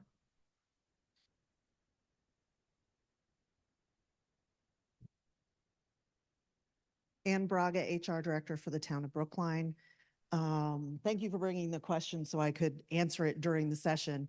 All but the fire department contract includes a cap on vacation time, and there is a statutory cap for compensatory time in state law. Those items, what we need to do is provide notice to the employees that are over those caps and give them the opportunity to reduce those numbers to below the cap level. We did this similarly with non-union employees, and we gave them about 6 to 8 months to be able to do that, and we were able to get all but about 6 people within the cap. So our goal is to implement a similar process for notice with those collective bargaining units. And currently, we don't have an issue with the fire department because of how they staff and schedule vacations, that those employees are exceeding caps. So they're the only unit that currently does not have a cap. Gotcha. Okay, thank you.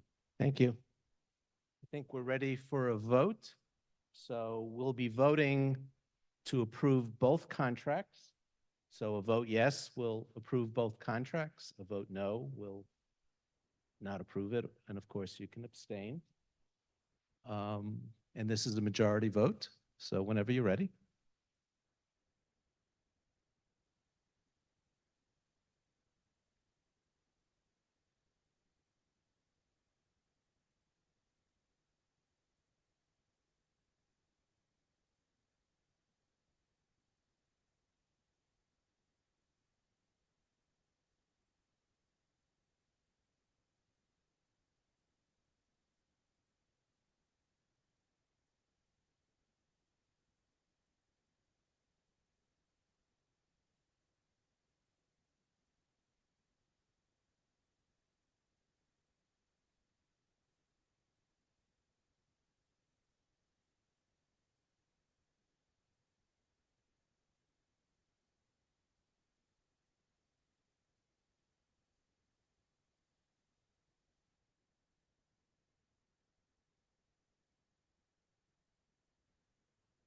Vote passes, motion passes, 231 yes, 1 no, 8 abstentions, and we're ready for Article 3.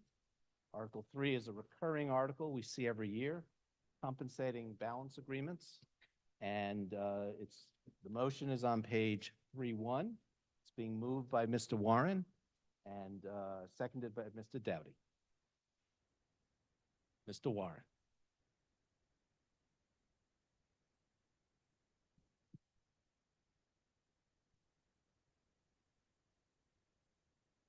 Thank you, Mr. Moderator.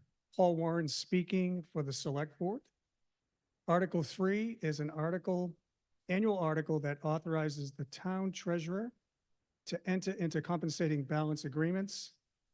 Compensating balance agreements are between a depositor and a bank, in which a depositor agrees to maintain a specific level of non-interest-bearing deposits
By a vote of 20 to 0 with 1 abstention, the advisory committee recommends favorable action on warrant Article 3. Mr. Ananian? Yeah, just a quick point of order. It seems like the Zoom stream has frozen both for folks here. Right, I as think well as we lost internet connectivity for a second. I assume that would impact our ability to have a vote. But it seems to be back.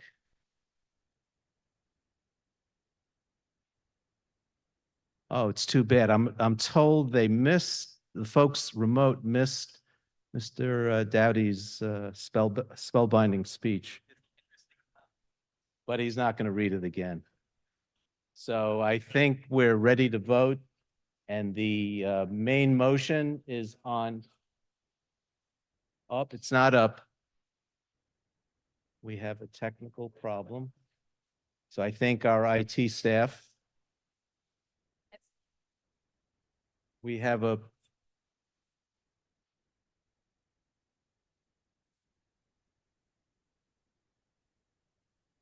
Right. We're not voting until we've reestablished connectivity.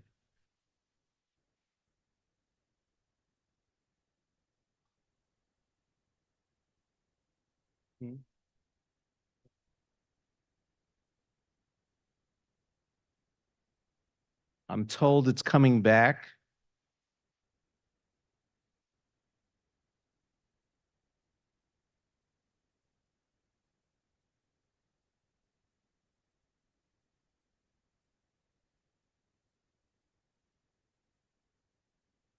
Yeah, okay. We're going to do a test vote just to see if this will be the test of whether or not voting is possible. And I'm told that half of Mr. Warren's speech wasn't heard by our remote attendees. Okay, the vote is coming. This is a test vote.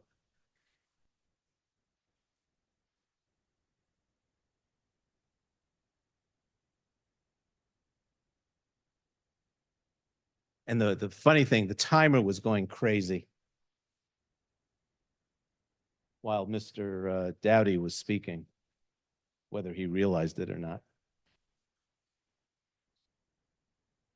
The vote is ending. Has everyone?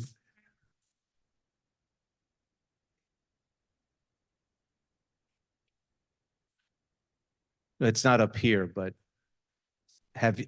who hasn't seen it on their screens?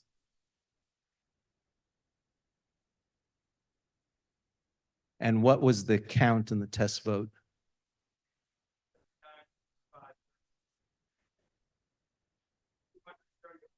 $234 people voted, which is about what voted previously.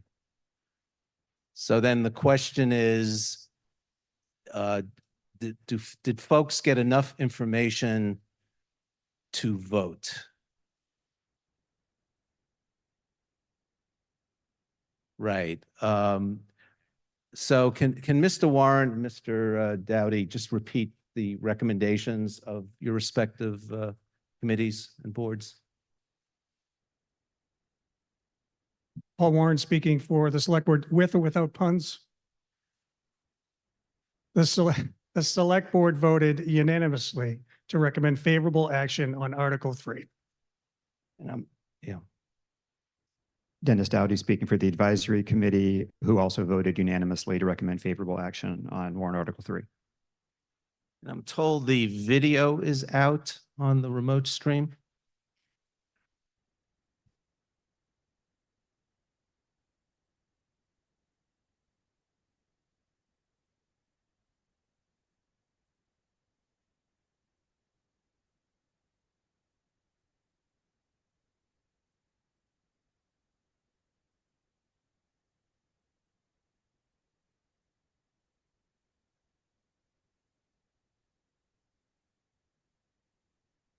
We are trying to track down the technical problem on. Right. So in the meantime, I'll explain that a yes vote would approve the compensating balance agreement warrant article. It's a warrant article that's been recurring every year. Well, certainly since I've been in town meeting for the last 25. And a no means you don't approve it.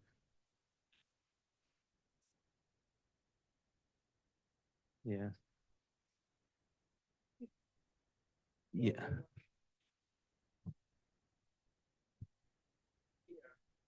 Right. I'm going to suggest that for this warrant article, since everybody can hear and a vote, the ballot polling can be transmitted, I'm going to suggest that we vote. What isn't, you can't see me, that's no loss. And then we'll be able to share the timer on the Zoom and in the auditorium. So I think we have all the elements. We've explained the warrant article and the recommendations of the Select Board and Advisory Committee. So let's try a vote. Article 3, main motion.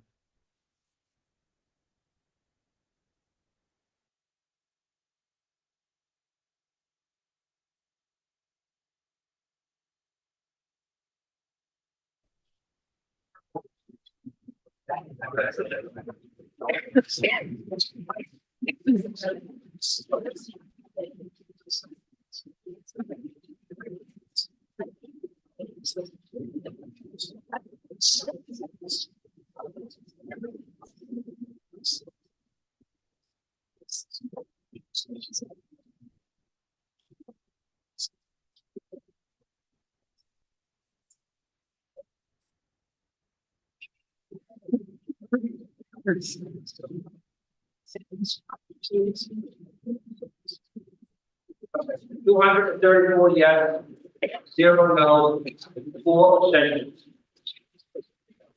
abstentions. Yes, 0, 4 abstentions. There's no action on Article 4. I'm going to suggest we move on to Article 5. The motion, see, there are 2 motions we'll be doing together. The first motion is on page 5.2.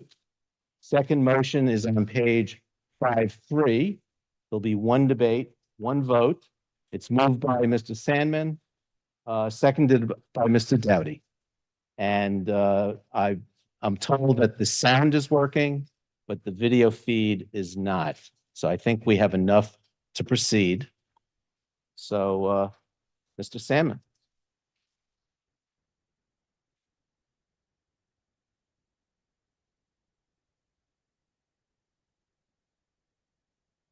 Three, five, Article 5. You want- Article 5. Yes.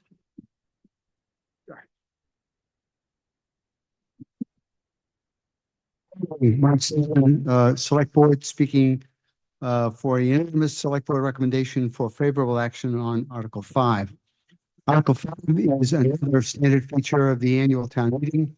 It's used to reallocate funds for the current fiscal year's budget and reallocate funds in special accounts such as enterprise accounts. It does not change the revenue or expense totals for the current year's budget, which ends on June 30th, 2024. This year, there are two parts to the motion. Part one concerns the Golf Enterprise Fund. The Robert T. Lynch Municipal Golf Course in Chestnut Hill does not receive funds from the town's budget.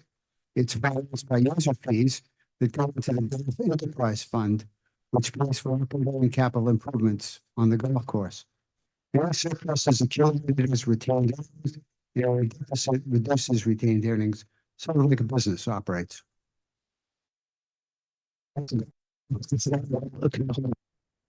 The sound is now out.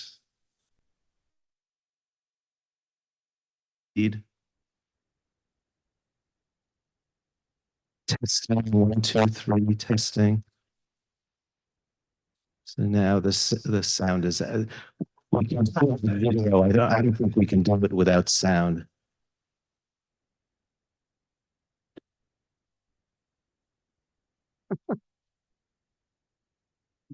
Sorry about that. Maybe I could just give a few friends related to golf. Take a swing.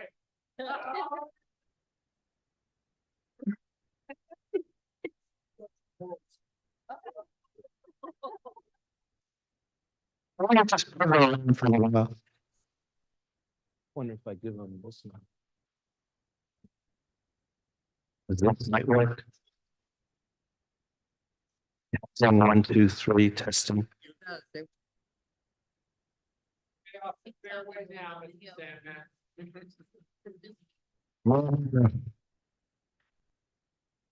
I guess so much for my ambitious schedule.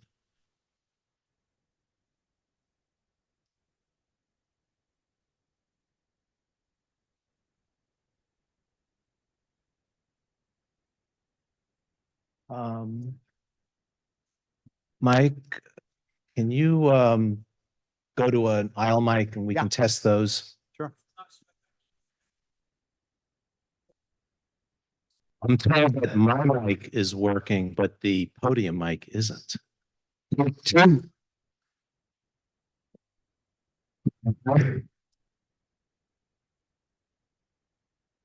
How were they? It's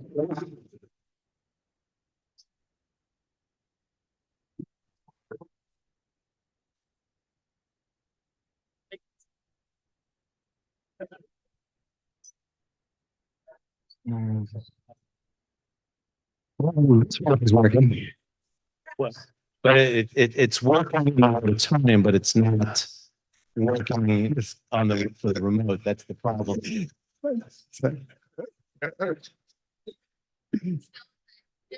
I was referring to this much. Oh. I got it.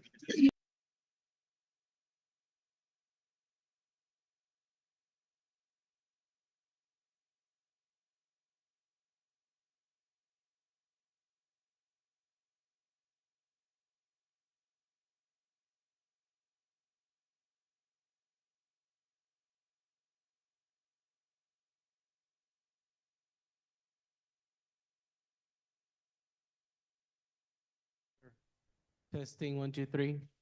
Keep going. Testing, testing. Hi, my name is Carlos Rios, town meeting member, precinct 5. Mike, can you try yours? Testing, 1, 2, 3. Okay, I hear we're back in business. So Okay. So, where were we? Yeah, where were we, Mike? Article 5, I'll just go back to the first, I'll just go through this quickly then. Article 5 allows the Golf Enterprise Funds to allocate, Golf Enterprise Fund to allocate $400,000 of its retained earnings to cover a shortfall in revenue caused by record-setting levels of rain during the beginning of the fiscal year, that is last summer and last fall. If the enterprise funds doesn't need the full amount by June 30th, when this year's fiscal budget ends, any unspent funds will revert back to retained earnings. So the article is simply a allocation from retained earnings in the Golf Enterprise Fund to its operating budget. Part 2 of Article 5 moves funding for the newly appointed Sustainability Director in the Department of Public Works from the Planning and Community Development budget to the Department of Public Works budget, since the Sustainability Director will lead a division of the DPW as of July 1st.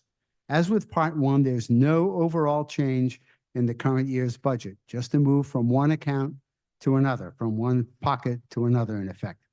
The Select Board voted unanimously to recommend favorable action on Article 5. The details of the vote are in the combined reports on page 5-2 and 5-3. Thank you. Thank you, Mr. Salmon. Mr. Dowdy? Thank you, Mr. Moderator. Dennis Dowdy, Precinct 3, speaking for the Advisory Committee in unanimous support of Article 5. As noted by Mr. Sandman, these amendments to the current year's budget have no impact on the operating budget. The Sustainability Director funds are simply transferring responsibility from one department to another. With respect to the Golf Enterprise Fund, as you heard, there are sufficient retained earnings to cover the revenue shortfalls for the fiscal year 24. It should be noted that because the revenue shortfall is due to an increased number of rainy days, we should be asking ourselves the question whether this is a new normal or an aberration, because as you hear in other presentations, there are signs of climate change all around us. And so while the earnings in the fund are sufficient to cover this as a one-time expense, we should be closely monitoring this during fiscal year 25 and beyond. By a vote of 22-0 with no abstentions, the Advisory Committee recommends favorable action on both motions under Article 5. Thank you. And we've exhausted the list of speakers. So I think we're ready for a vote. I see a question coming up. Ms. Thal. Thank you, Mr. Moderator. Carolyn Thal, Town Meeting Member, Precinct 16. And hopefully this is an appropriate time to ask this question. I just would love a little clarity on the new sustainability department or positions. I understand it's being funded with an anonymous gift of $750,000. So if someone could just sort of confirm and maybe speak to that a little. And also in terms of sustainability, if this new division is being funded with a one-time gift, how will we sustain it? Thank you. I'll allow the question because it's in a budget motion. So, Mr. Carey. Thanks. Chess Carey, Town Administrator. Thank you for that question. Yes, we are very fortunate to have received a grant. The Sustainability Division is structured as a 3-year pilot.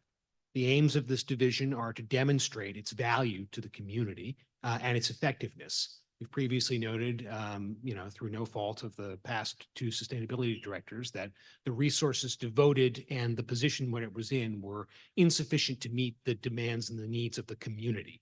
And so as a result, we worked with the Select Board who repeatedly emphasized the importance of sustainability as a goal and objective to develop a white paper that set forth a 3-year pilot program for this process.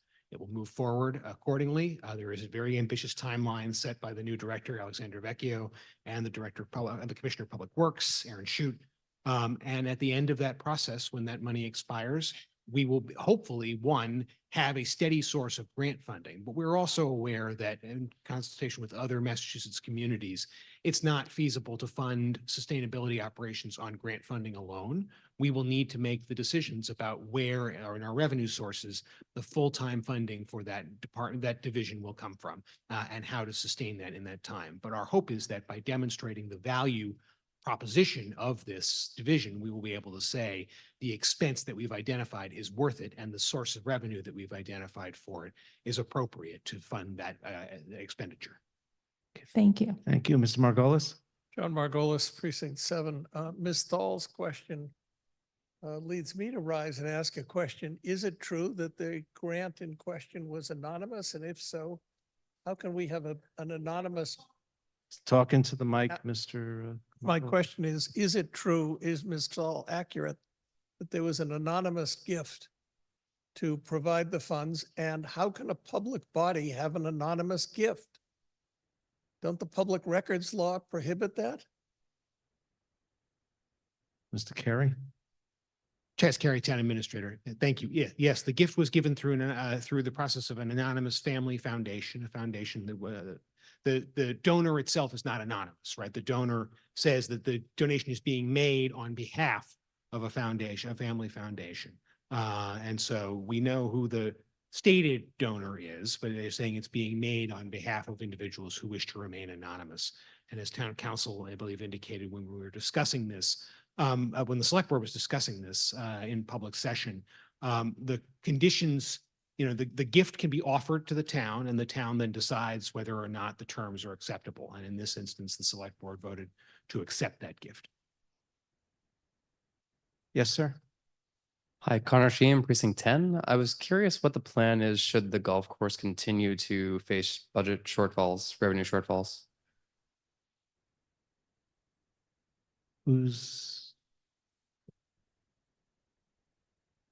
For that, I direct to Justin Lawson, who is our, he might be online remotely.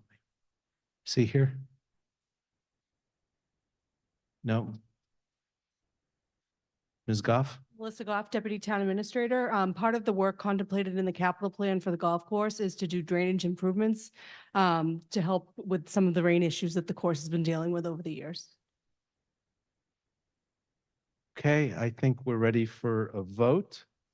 The motion, two motions will be taking on one vote. Motion number 1 is on page 5-2. It's concerning the golf. 5.2 is the Golf Enterprise Fund. And then 5.3, the motion is a transfer of funds between the Planning Community Development Department and Public Works. A yes approves the Enterprise Fund and fund transfer, and a no does not. And of course, you can abstain. Majority vote. Ready to go?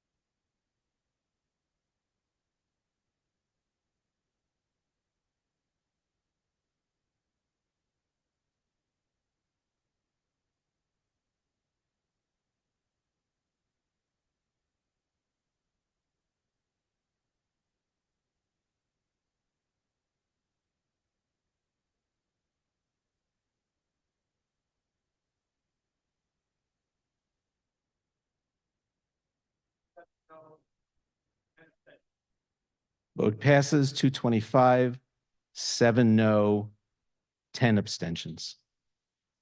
Moving along to Article 6. This is unpaid bills, and we actually have a couple of unpaid bills this year.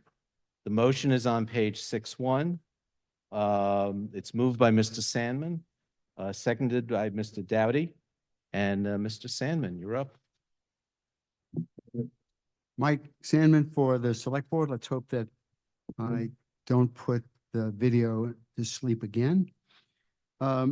Like Article 5, Article 6 is a standard feature of every annual town meeting. It gives the treasurer authority to pay any unpaid bills from prior fiscal years. Unpaid bills may result from a late invoice sent by a vendor, or much less often from an invoice that was overlooked by the treasurer's office. We have two bills from prior years, $8,952.75 from the Boston Globe and $30,000 from the United States Postal Service for 3 post office boxes for which we had not received timely invoices.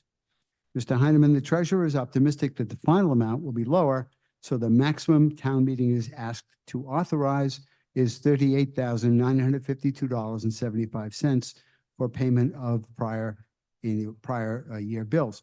Select Board unanimously recommends favorable action on Article 6. Thank you.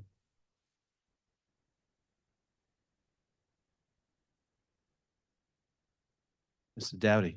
Thank you, Mr. Moderator. Dennis Dowdy, Precinct 3, speaking for the Advisory Committee on Article 6.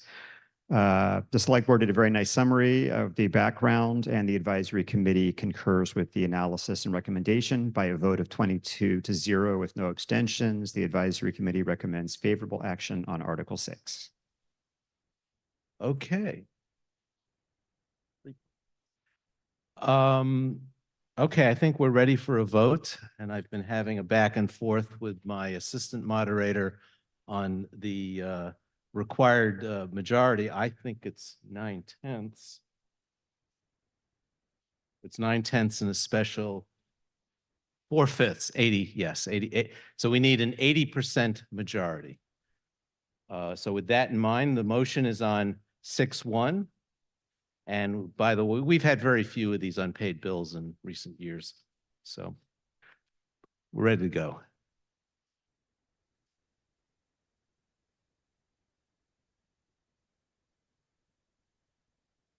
And a yes approves the payment of the unpaid bill, and no does not.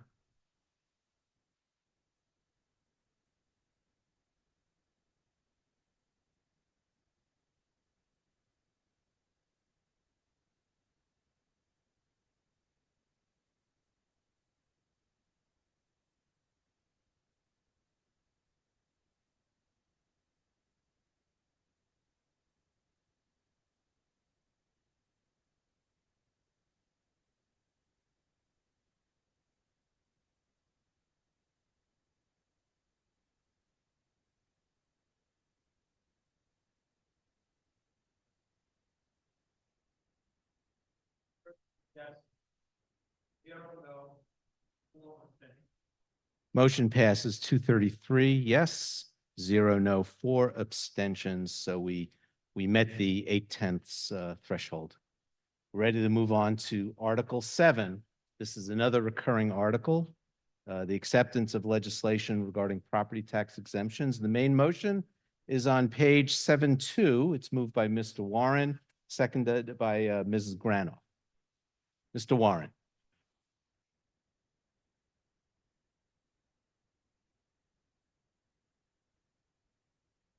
Thank you, Mr. Moderator. Paul Warren speaking on behalf of the Select Board. As the moderator had mentioned, this is another annual article for those who are new to town meeting.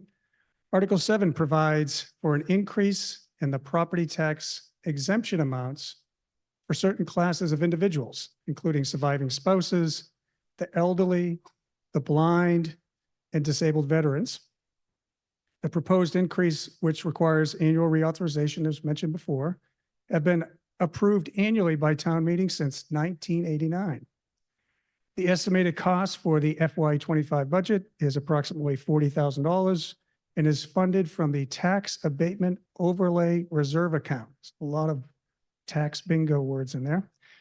The law allows the town to increase the exemptions by up to 100%, which the Board of Assessors is recommending. The specific increases can be found in the table on page 7-1 of your combined reports. And by unanimous vote, the Select Board recommends favorable action on Article 7. Ms. Granoff, there's a stool.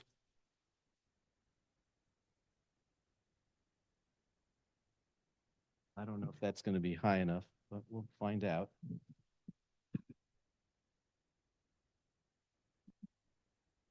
All right.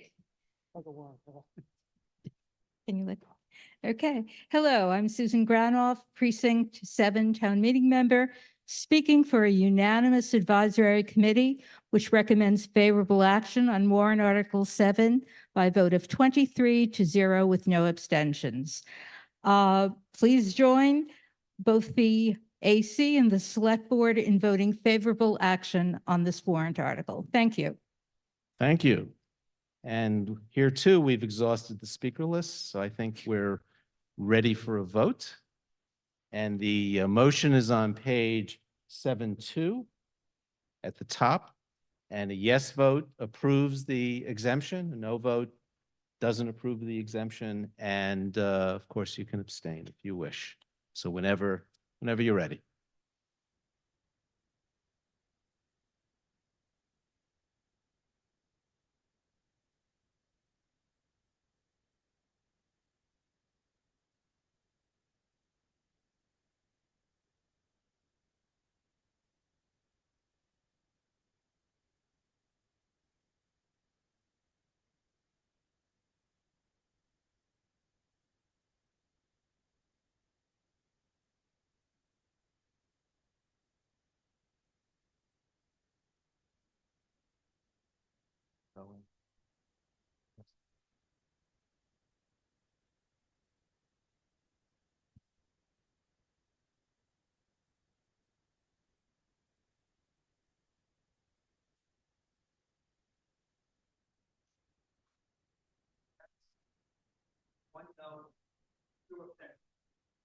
Motion passes 237 to 1 no, 2 abstentions.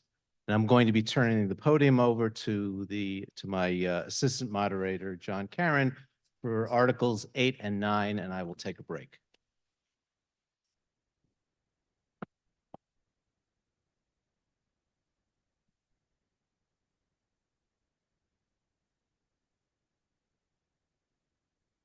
Thank you, Mr. Moderator. Good to see everybody here. Apparently, town meeting is ahead by enough points that we don't want to subject Neil to a needless risk of injury, so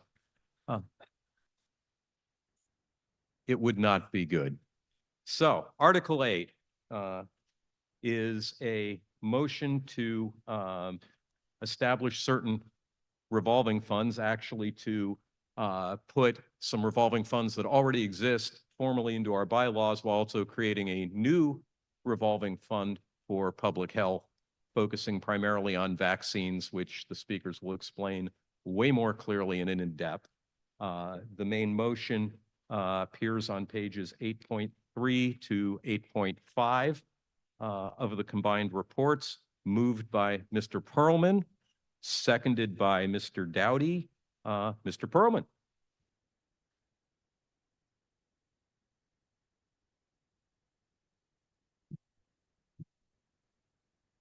David Perlman, Select Board.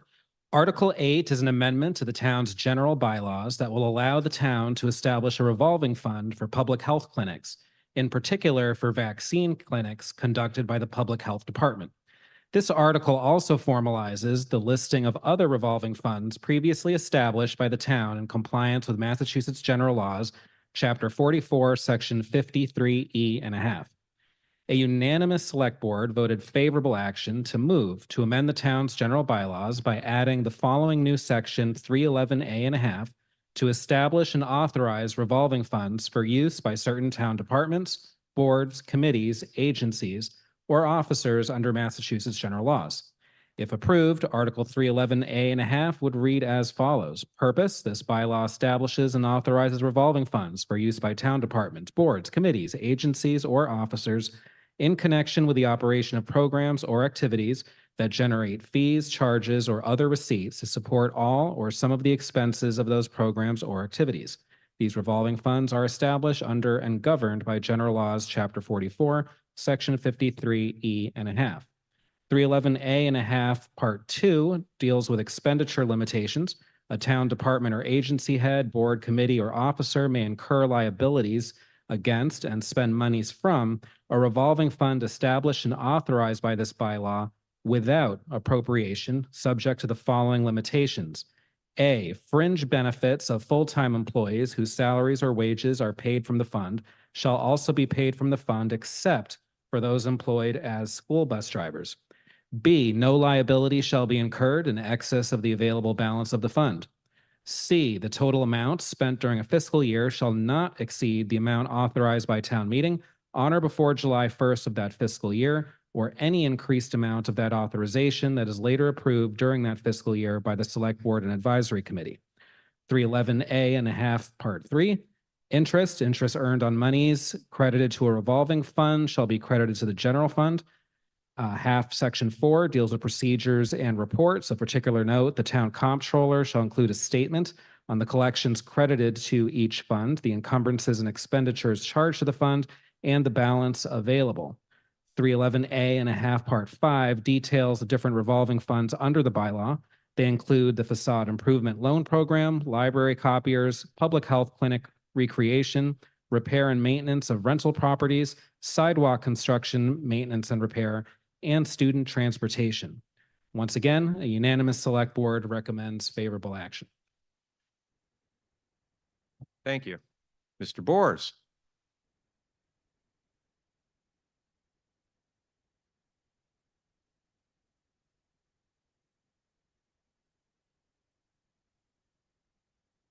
Good evening, Harry Bors speaking on behalf of the Advisory Committee. Some of you may suspect that the Advisory Committee has a contrary view on this article. However, we don't. We concur completely. The article will create a new revolving fund for the Public Health Department, principally for inoculations, flu shots, COVID, that sort of thing.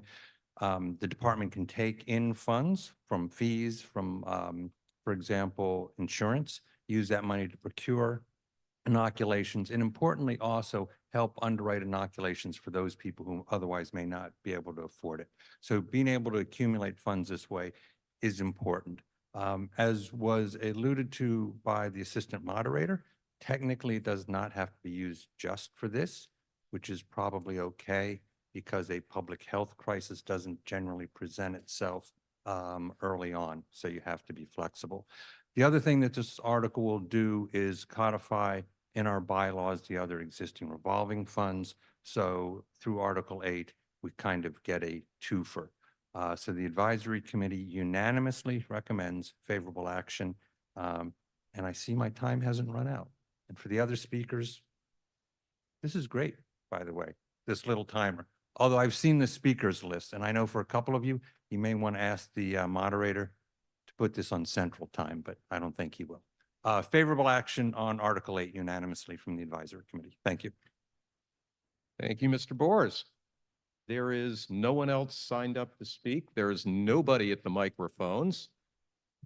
No one queued up remotely. So we are, I think, ready to have a vote. The motion appears on pages 8.3 to 8.5. A yes vote would allow us to create a new revolving fund that focused on public health while also codifying some of the existing revolving funds, as Mr. Perlman and Mr. Bors have explained to us. And of course, a no vote would say, no, we can't do any of that stuff. You guys ready? Make it so.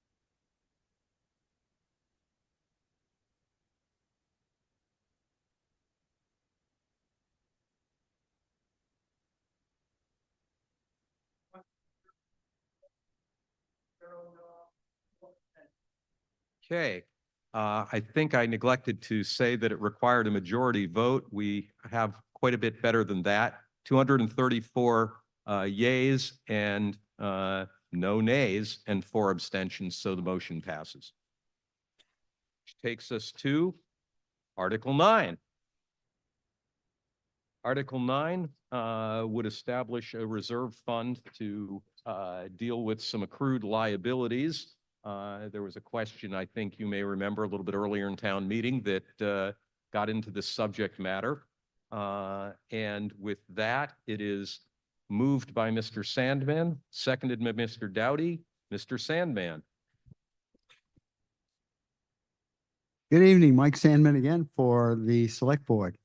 State law allows municipalities to set up a reserve fund to cover the potential costs of items such as accumulated vacation time and sick time that become payable when an employee leaves, for example, when they retire.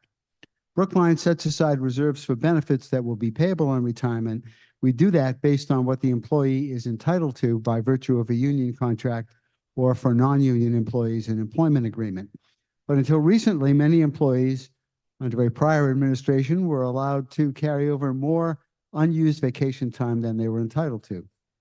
Policies for carrying over unused vacation time for non-union employees are being changed, and we need to resolve policies for union employees, except as you've heard for the fire department, through the collective bargaining process. Meanwhile, recent retirements and their associated vacation buyouts have put a strain on the budget. Establishing this reserve, excuse me, in the fiscal year 25 budget you'll be voting on tomorrow will lessen the impact of these one-time payments on the operating budget and will allow the town to focus on strategies to address the future liability through its discussions with its unions. The Select Board unanimously recommends favorable action on Article 9. Thank you. And before I call on Ms. Murphy, just if anyone's trying to follow along, which hopefully you are, the main motion is contained on page 9-1. Ms. Murphy. Thank you, Mr. Assistant Moderator. Jocelyn Murphy, Precinct 16, speaking for the Advisory Committee. Warrant Article 9 asks town meeting to accept the provisions of Mass General Laws, Chapter 40, Section 13D, a state statute that permits the town to establish a reserve fund for the payment of certain accrued compensation liabilities that are owed to town employees. Towns that accept the provisions of this statute are entitled to establish, appropriate, or transfer money to a reserve fund for the future payment of accrued liabilities for compensated absences, such as vacation and compensatory time, that are due to employees upon their separation from employment. The statute permits the town treasurer to invest the fund in a specified manner, and any interest that is earned is credited to and becomes a part of the fund. Under the statute, town meeting may also designate the municipal official who will authorize payments for the fund, which in this case will be the town administrator or their designee. During the advisory committee subcommittee hearing on Article 9, Deputy Town Administrator Goff stated that a fairly substantial vacation accrual liability has been established over time, involving both union and non-union town employees.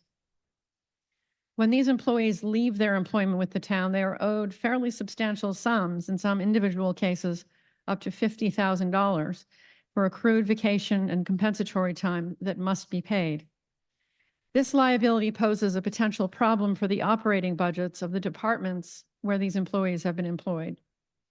At present, the total liability owed by the town to employees is approximately $4.7 million. In view of the town's robust free cash account, the proposal, should this article be approved, is to fund the account with an initial appropriation of $1 million. Concerns were raised about whether the proposal to establish the reserve fund was in response to a symptom within the town's compensation system that permits these banks to accrue without sufficient oversight. Deputy Town Administrator Goff responded that accrued balances are typically capped. However, they're difficult to enforce in some circumstances. Efforts are being made to address the problem, with some success on the non-union side and less success on the union side, where there are greater complexities imposed under collective bargaining law. Human Resources Director Braga noted that public safety employees, particularly police, and employees who transfer from the school department to town employment have been a great source of these accruals. Overall, the goal is to reinforce capped vacation and compensatory time, which is expected to take some time. With this goal in mind and the support of the Deputy Town Administrator, Director of Finance, and Human Resources Director, acceptance of General Laws, Chapter 40, Section 13D is seen as a good fiscal housekeeping measure that the Advisory Committee believes should be supported. By a vote of 18 to 0 to 2, the Advisory Committee recommends favorable action on warrant Article 9. Thank you. We have no other speakers, no one at the microphone. The main motion is found on page 9-1, requires a majority vote. Yes vote would provide a reserve fund for the payment of the accrued liabilities, as Mr. Sandman and Ms. Murphy has described, and a no vote would say, no, we can't do that. So we are ready to vote.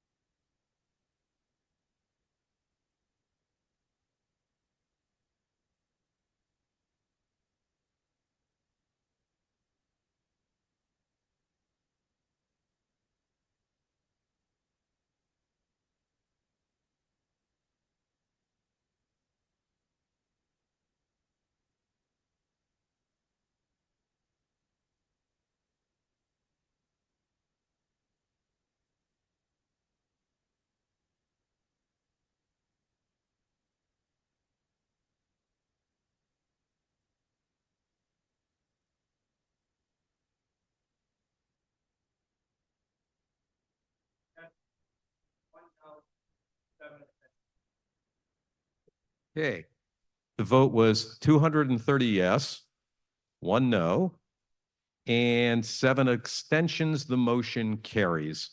And with this, I turn the podium back to the moderator. Thank you, Mr. Karen. So we're skipping till tomorrow, Articles 10 and 11, and we move on to Article 12. And the main motion is on page 12-1. And this pertains to the expansion of the senior tax work-off program. The motion was made by Mr. Warren, seconded by Ms. Granoff. Mr. Warren.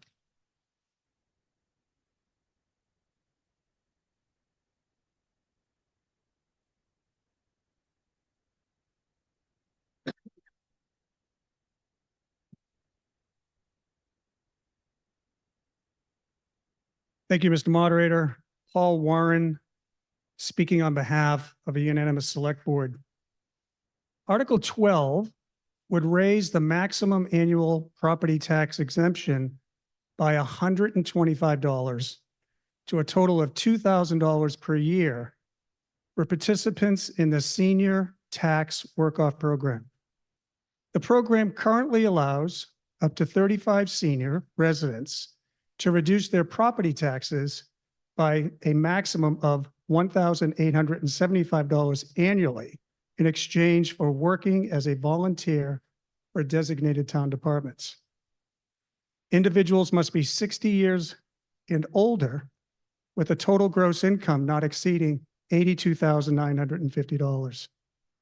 This warrant article provides for participants to work an additional 8.33 hours per year at minimum wage in exchange for the additional $125 in property tax exemption. But we need to be doing more for our seniors. According to a recent Brookline Community Foundation study, poverty among seniors is increasing at an alarming rate. In Brookline, 10.68% of residents over 65 live at or below the federal poverty line. This is a considerable increase from 2010, when an estimated 7.8% of Brookline seniors live in poverty. And the current poverty rate in Brookline is a full percentage point higher than a 9.5% average for the Boston metro area. But that's sink in. We're Brookline. We're higher than the Boston area.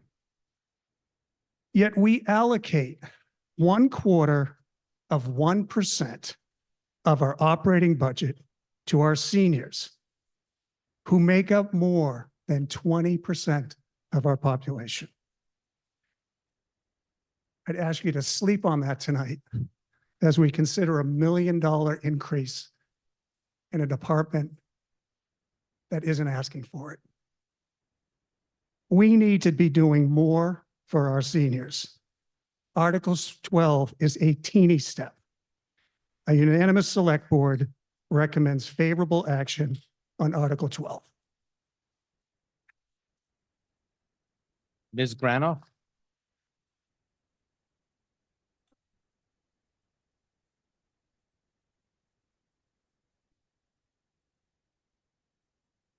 Thank you, Mr. Moderator. Susan Granoff, Precinct 7, speaking for unanimous advisory committee. We concur with everything that Mr. Warren has just said, and I'd like to give you some background on this program that we will be asking for an additional amount of funding for. Town meeting first voted to opt into the state program in May 2008, beginning with a pilot program of 20 eligible senior taxpayers. Over the years, the number of available slots have been increased by the select board to the current total of 35. This program has proven to be beneficial both to its participants and to our town. The program provides much-needed property tax relief to a number of qualified lower-income seniors, and town departments get skilled workers for specific tasks at a very low cost, minimum wage. More Brookline seniors currently participate in the Senior Property Tax Work-Off Program than they do in all the other Brookline Senior Property Tax Exemption and Deferral programs combined. In fact, there's even a waiting list of eligible seniors who could fill additional work-off slots if the Select Board chose to create more of these slots in the future. All members of the Board of Assessors support this article, as do Brookline senior organizations like Brookline Can. Unanimous Advisory Committee joins with the unanimous Select Board in urging you to vote favorable action on warrant Article 12. Thank you. Thank you, Ms. Granoff. And we've exhausted the list of speakers on Article 12. So I think we're ready for a vote on the motion, which is on page 12-1. And voting yes will approve the expansion of the senior tax work-off. Voting no is to disapprove it. And of course, you can abstain. So whenever you're ready.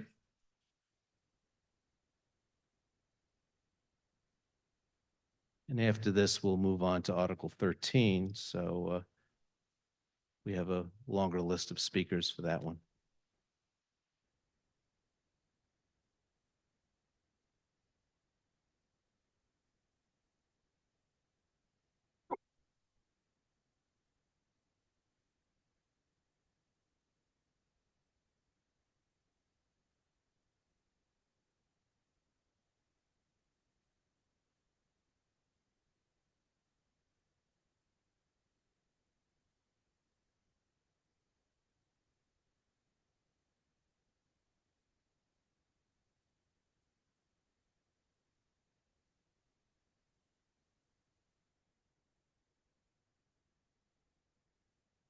And the vote.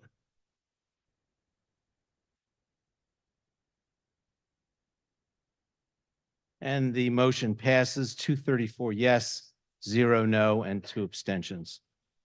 Moving on to Article 13. The main motion is on supplement number 1, pages 8 through 10, and it's a reduction of the restriction for accessory dwelling units. The motion was made by Ms. Hardebeck, seconded by Mr. Van Scoyac, and this is a zoning article which requires a 2/3 vote. So Ms. Hardebeck, you're up first. And the motion goes to page 15. So the The motion is on pages 8 through 15. Thank you. Thank you, Mr. Moderator. I'm Kelly Hardebeck, Town Meeting Member from Precinct 7 and a member of the Advisory Committee. I'm speaking for the Advisory Committee tonight, who unanimously is recommending favorable action on Warrant Article 13. Before I begin my remarks, I want to thank the petitioner, Roger Blood, and Linda Olson-Pelkey for working together to align on most of the provisions of the article before us tonight.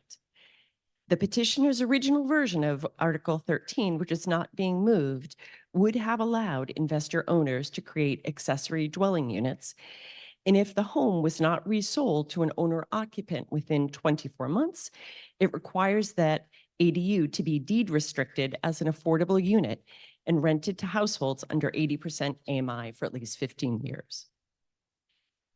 Warrant Article 13 proposes several important changes to Brookline's zoning bylaws to encourage the creation of more accessory dwelling units while maintaining critical safeguards.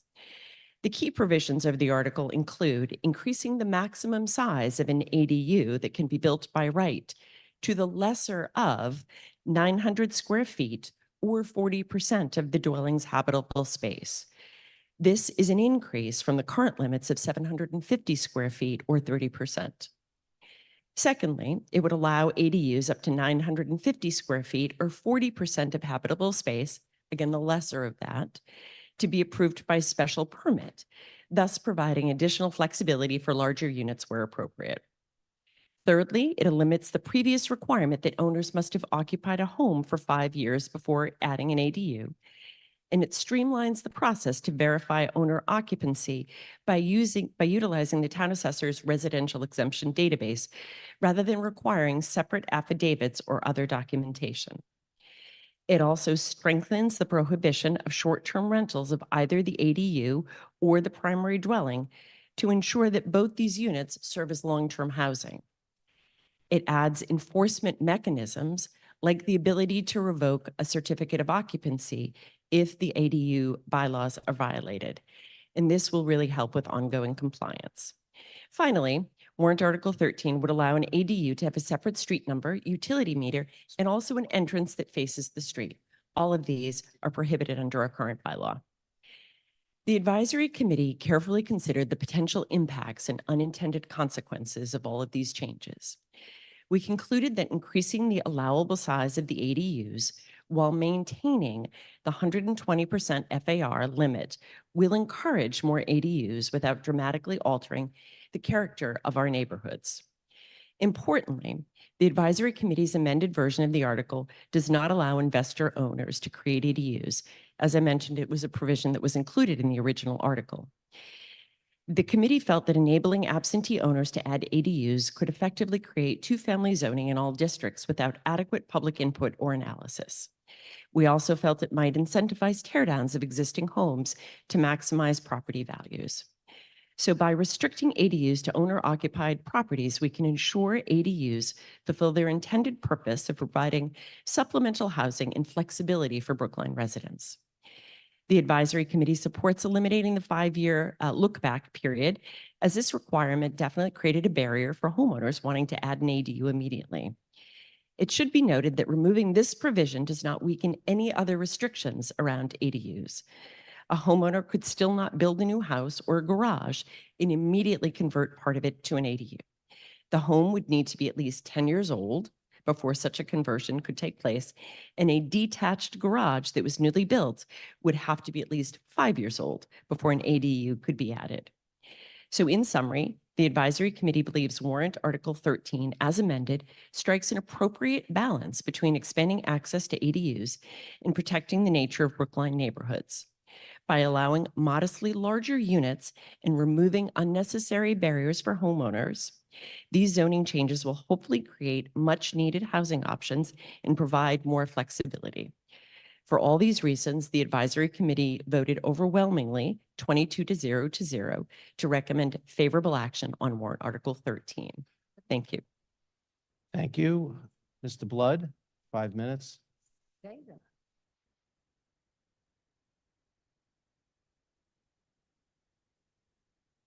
Thank you, Mr. Moderator.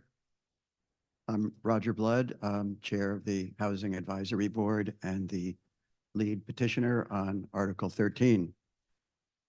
Most town meeting members appear to favor making it easier for Brookline's single-family homeowners to create an accessory dwelling unit in their homes to better meet their housing needs over time while producing some added, what's known as naturally occurring affordable housing, or NOAH, rental units in their ADUs. Warrant Article 13, as initially proposed by the Housing Advisory Board, and the current main motion, as amended by the Advisory Committee, proposes to do just that. We know that the HAB's 2019 article, which many of you will remember passing it several years ago, was loaded with restrictive provisions, and since 2019 has produced just 3 ADUs, or less than 1 per year, and all of which were the legalization of existing unauthorized ADUs. So the original article, great success politically, but a total failure practically in terms of achieving its goals. Because warrant Article 13 does not include any provisions that would mandate in our zoning bylaw physical increases in allowable zoning densities, for example, height limits or increased FARs, a 2/3 vote from town meeting rather than a simple majority is needed to achieve warrant Article 13's goals. The Housing Advisory Board acknowledges the concerns expressed by the Advisory Committee and the Select Board and their recent unanimous votes to limit the creation of accessory dwelling units only to owner-occupant homeowners under this amended warrant Article 13.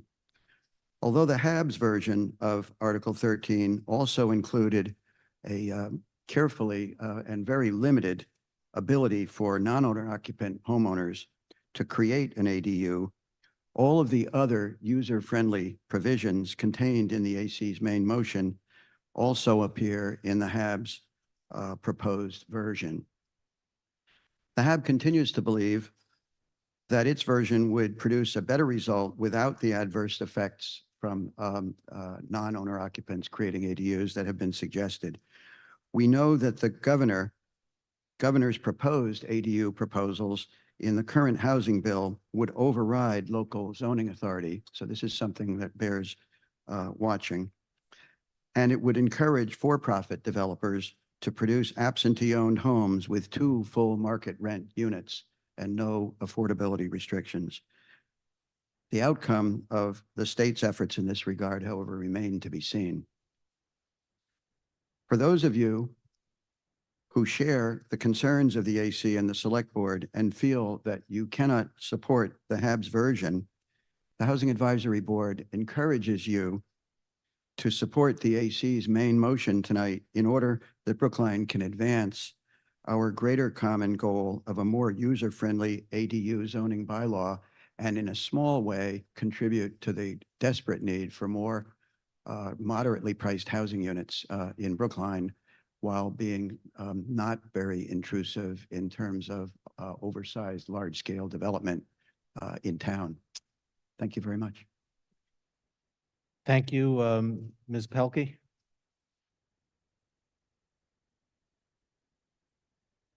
Five minutes. Can I make a point of order first? Sure. I think people might be confused. I think we only have one motion. There is only one motion Thank before you. us. Thank you. All right.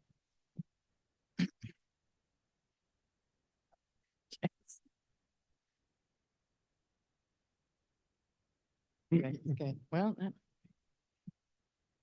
that's good. Thank you. Good evening. My name is Linda Olson-Pelkey, town meeting member from precinct 17.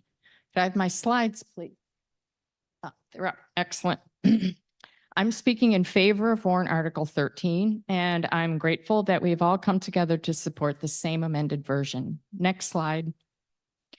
Brookline adopted an ADU bylaw in 2019, allowing them in all single-family owner-occupied dwellings. Most of our single-family homes are in the single-family zoning districts, which on this map are depicted in pale yellow. You should note that they're mostly not near our heavily transit-oriented areas. Next slide. The state legislature is considering a bill that would mandate by right ADUs, but there has been considerable municipal pushback against another state zoning mandate.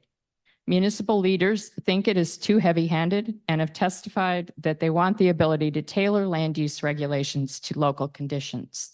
Next slide. A few key things we learned along the way while we were vetting this warrant article. One is ADUs will count in the denominator for the state subsidized housing inventory. Two, initially, the new ADUs will be assessed at an average increase value of $250,000.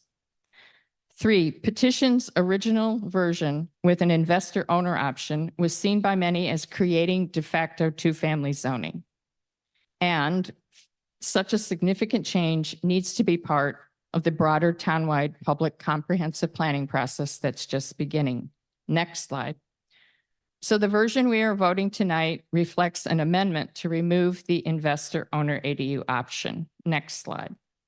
This version is preferable because it lets ADUs be ADUs. The typical ADU is a smaller unit that is part of someone's home.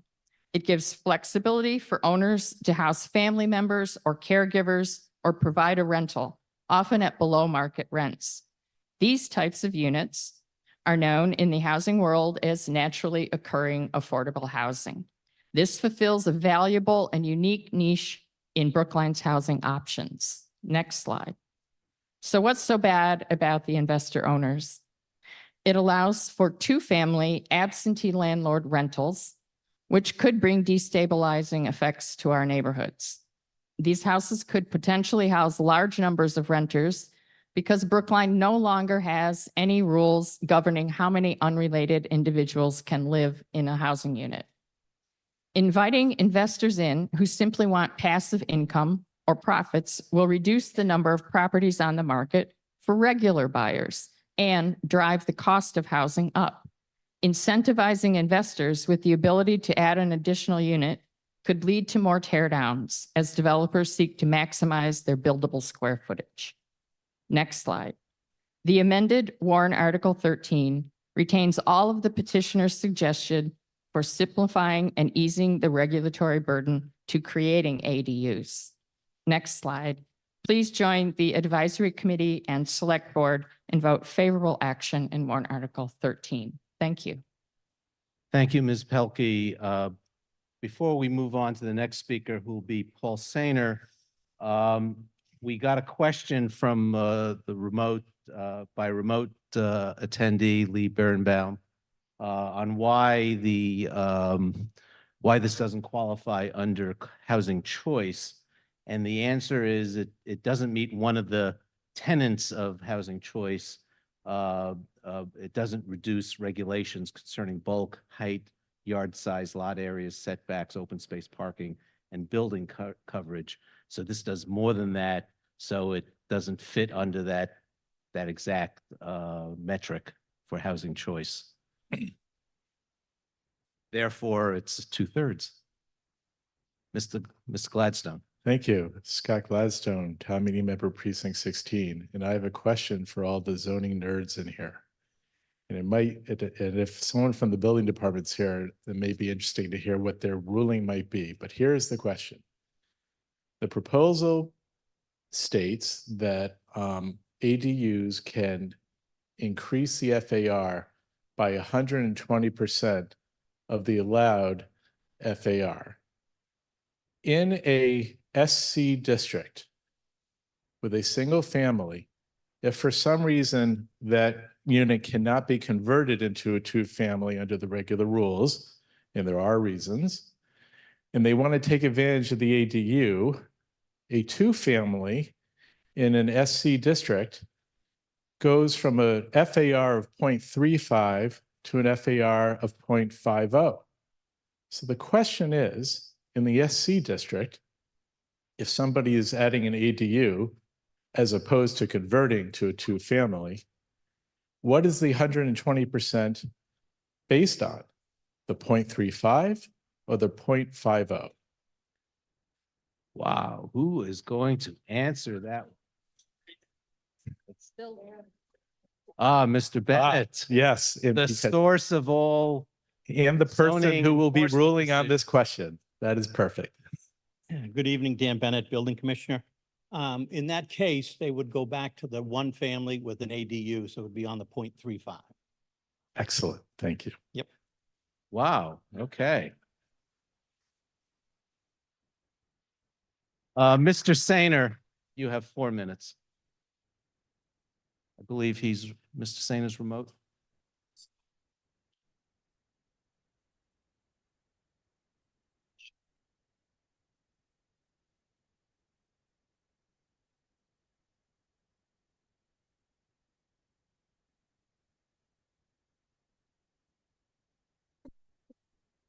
We're waiting for you to unmute.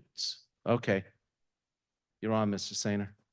Thank you very much, Mr. Moderator. Yes. Paul Singer, Precinct 13. Perhaps my family's positive experiences and future plans are illustrative of the range of benefits from owning an ADU. A single-family home was purchased by my wife and myself 36 years ago that had an in-law apartment. That is now Brookline's first legal ADU. We weren't seeking a home with an apartment, but many of the homes that we saw had them. In our early 30s, there was little forethought provided to the flexible benefits that will continue to accrue to us and to extended family members. The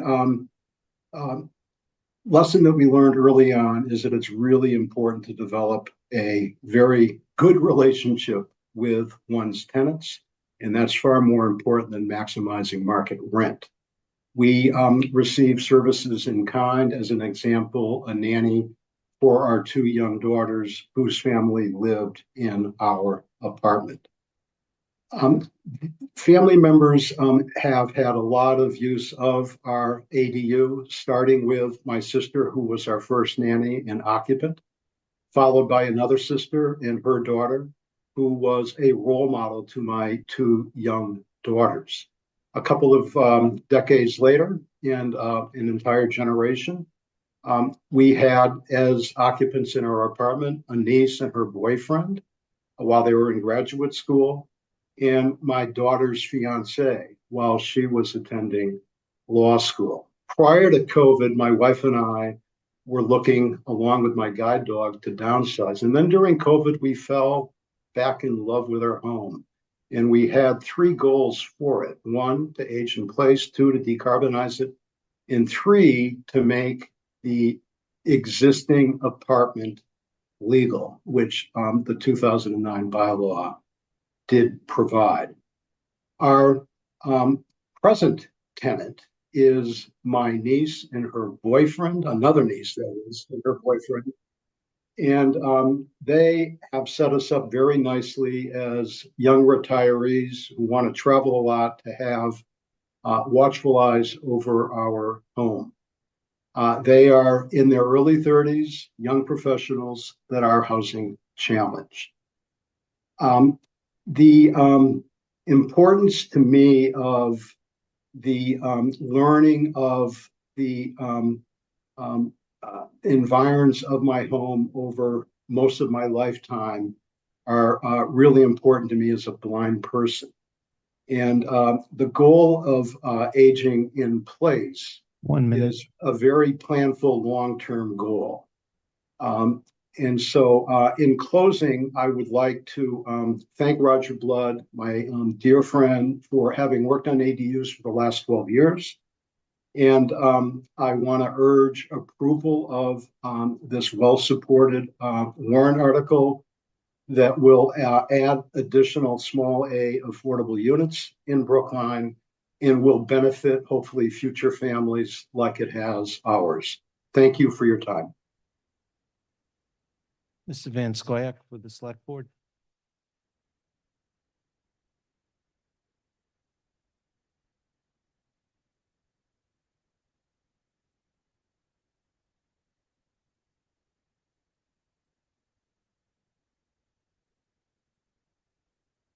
John Van Scoik for a unanimous select board in favor of the advisory committee motion. In November of 2019, town meeting voted to amend the zoning bylaw by adding a section which authorized the creation of accessory dwelling units, ADUs, in all single-family residential properties in Brookline. Article 13 is a proposed amendment to the ADU bylaw. The intent of the article is to revise the restrictions on ADUs because the existing bylaw has not resulted in a significant number of applications. ADUs offer significant housing advantages, and I'm going to list a few of them. Flexibility for families as their needs change over time, and in particular, by providing options for older adults to be able to stay in their homes and for households with disabled persons. Also, increased diversity of housing choices in town while respecting the residential character and scale of existing neighborhoods. Also, non-subsidized housing that is less costly to produce and more affordable than similar units in multifamily buildings. And also, from a climate change perspective, ADUs have the potential to reduce use of fossil fuels by increasing housing opportunities in a transit accessible town such as we have. ADUs have lower associated emissions from heating and cooling compared to many other housing choices due to their modest size. And as to the question of owner investors, the advisory committee came to the view that for owner investors to own properties with both a principal dwelling and an ADU could effectively create two-family zoning in all districts. Subsequently, the select board agreed with the advisory committee's position and unanimously voted favorable action on the motion offered by the advisory committee. Thank you very much. Thank you, Mr. Hines, for the planning board. I will note the remaining speakers are all in favor. For the record, Blair Hines, chairperson of the Brookline Planning Board. And the planning board originally voted 5-1 in favor of the original housing HAB article. And there was one dissent who was concerned about the absentee owner development of ADUs. We are aware of the current proposal, and the planning board is very much in support of loosening the requirements for creating ADUs in the town. So I don't really have a whole lot else to say. I hope you all will consider a yes vote on this article. Thank you. I have a motion to call the question from Mr. Warren. Is there a second? I see Mr. Leibovitz has seconded. So we have a motion to call the question. Post the vote. I'm sorry. In the queue is Mr. Vitolo, Jonathan Klein, Amanda Zimmerman, and Mr. Lecky, a non-town meeting member. I'm Regina Frawley. And Regina Frawley.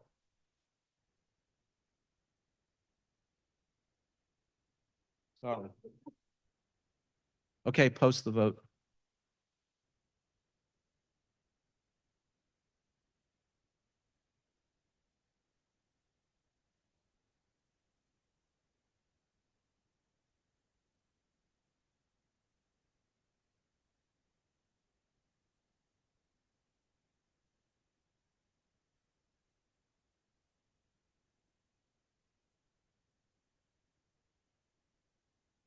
There's no vote on mine.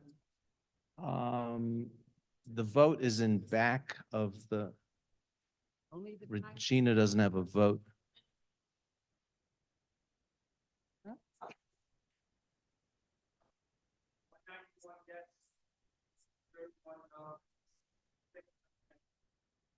Okay, so the motion to terminate debate.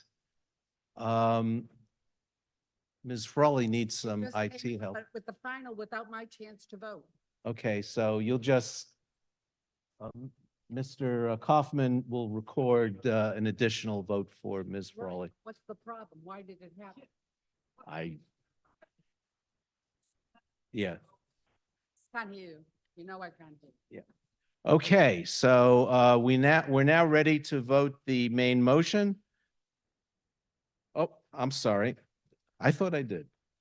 The motion passed 191 to 31 to 6, 31 no, 6 abstain. That's the motion to terminate debate. It passed. We're now ready for the main motion, which is on pages 8 through 13 of supplement 1. for Article 8 through 15, I'm sorry. And a yes vote will approve the zoning change to permit, to reduce the restrictions on accessory dwelling units. A no vote will not approve it. And then, of course, you can abstain.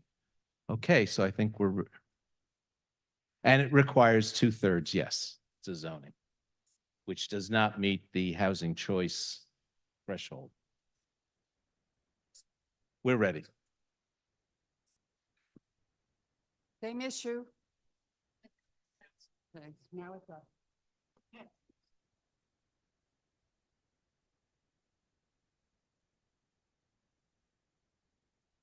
Thank you.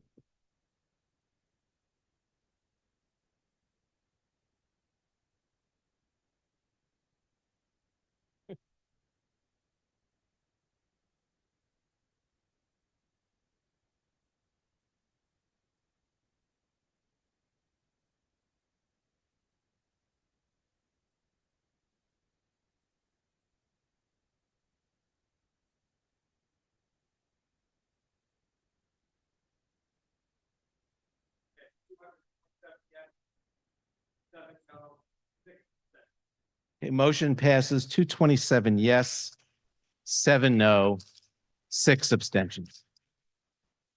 So it's now 10:10, and we've met my personal goal for getting us through Article 13.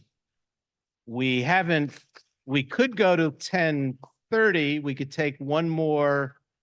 Okay, so I'll take a motion. Before you dissolve and everybody starts leaving, there's some mobility issue for some of us. I wonder if you could be sure that no later than 6, the side door and the other side doors here were open, because they were not tonight. And we had to get them opened. It makes it really difficult mobility wise. Okay. And anything you can do to help us, because running back and forth, even just to use the bathrooms, is really a challenge. Thank you. Okay. Think Thank you. about that between now and tomorrow night. Right. please. So the motion is to adjourn until 7 p.m. tomorrow night. And I hear a second. And let's post the vote.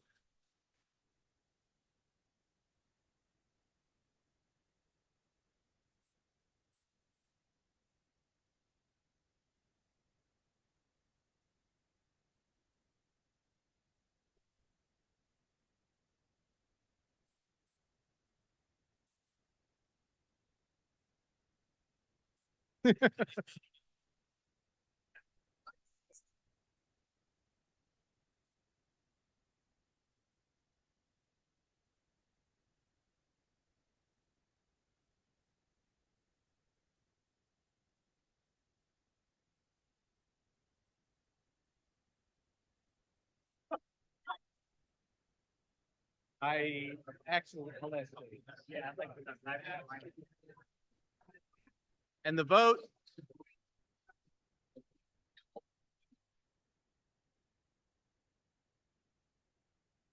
$184 yes, 40 no, 8 abstentions. We are adjourned.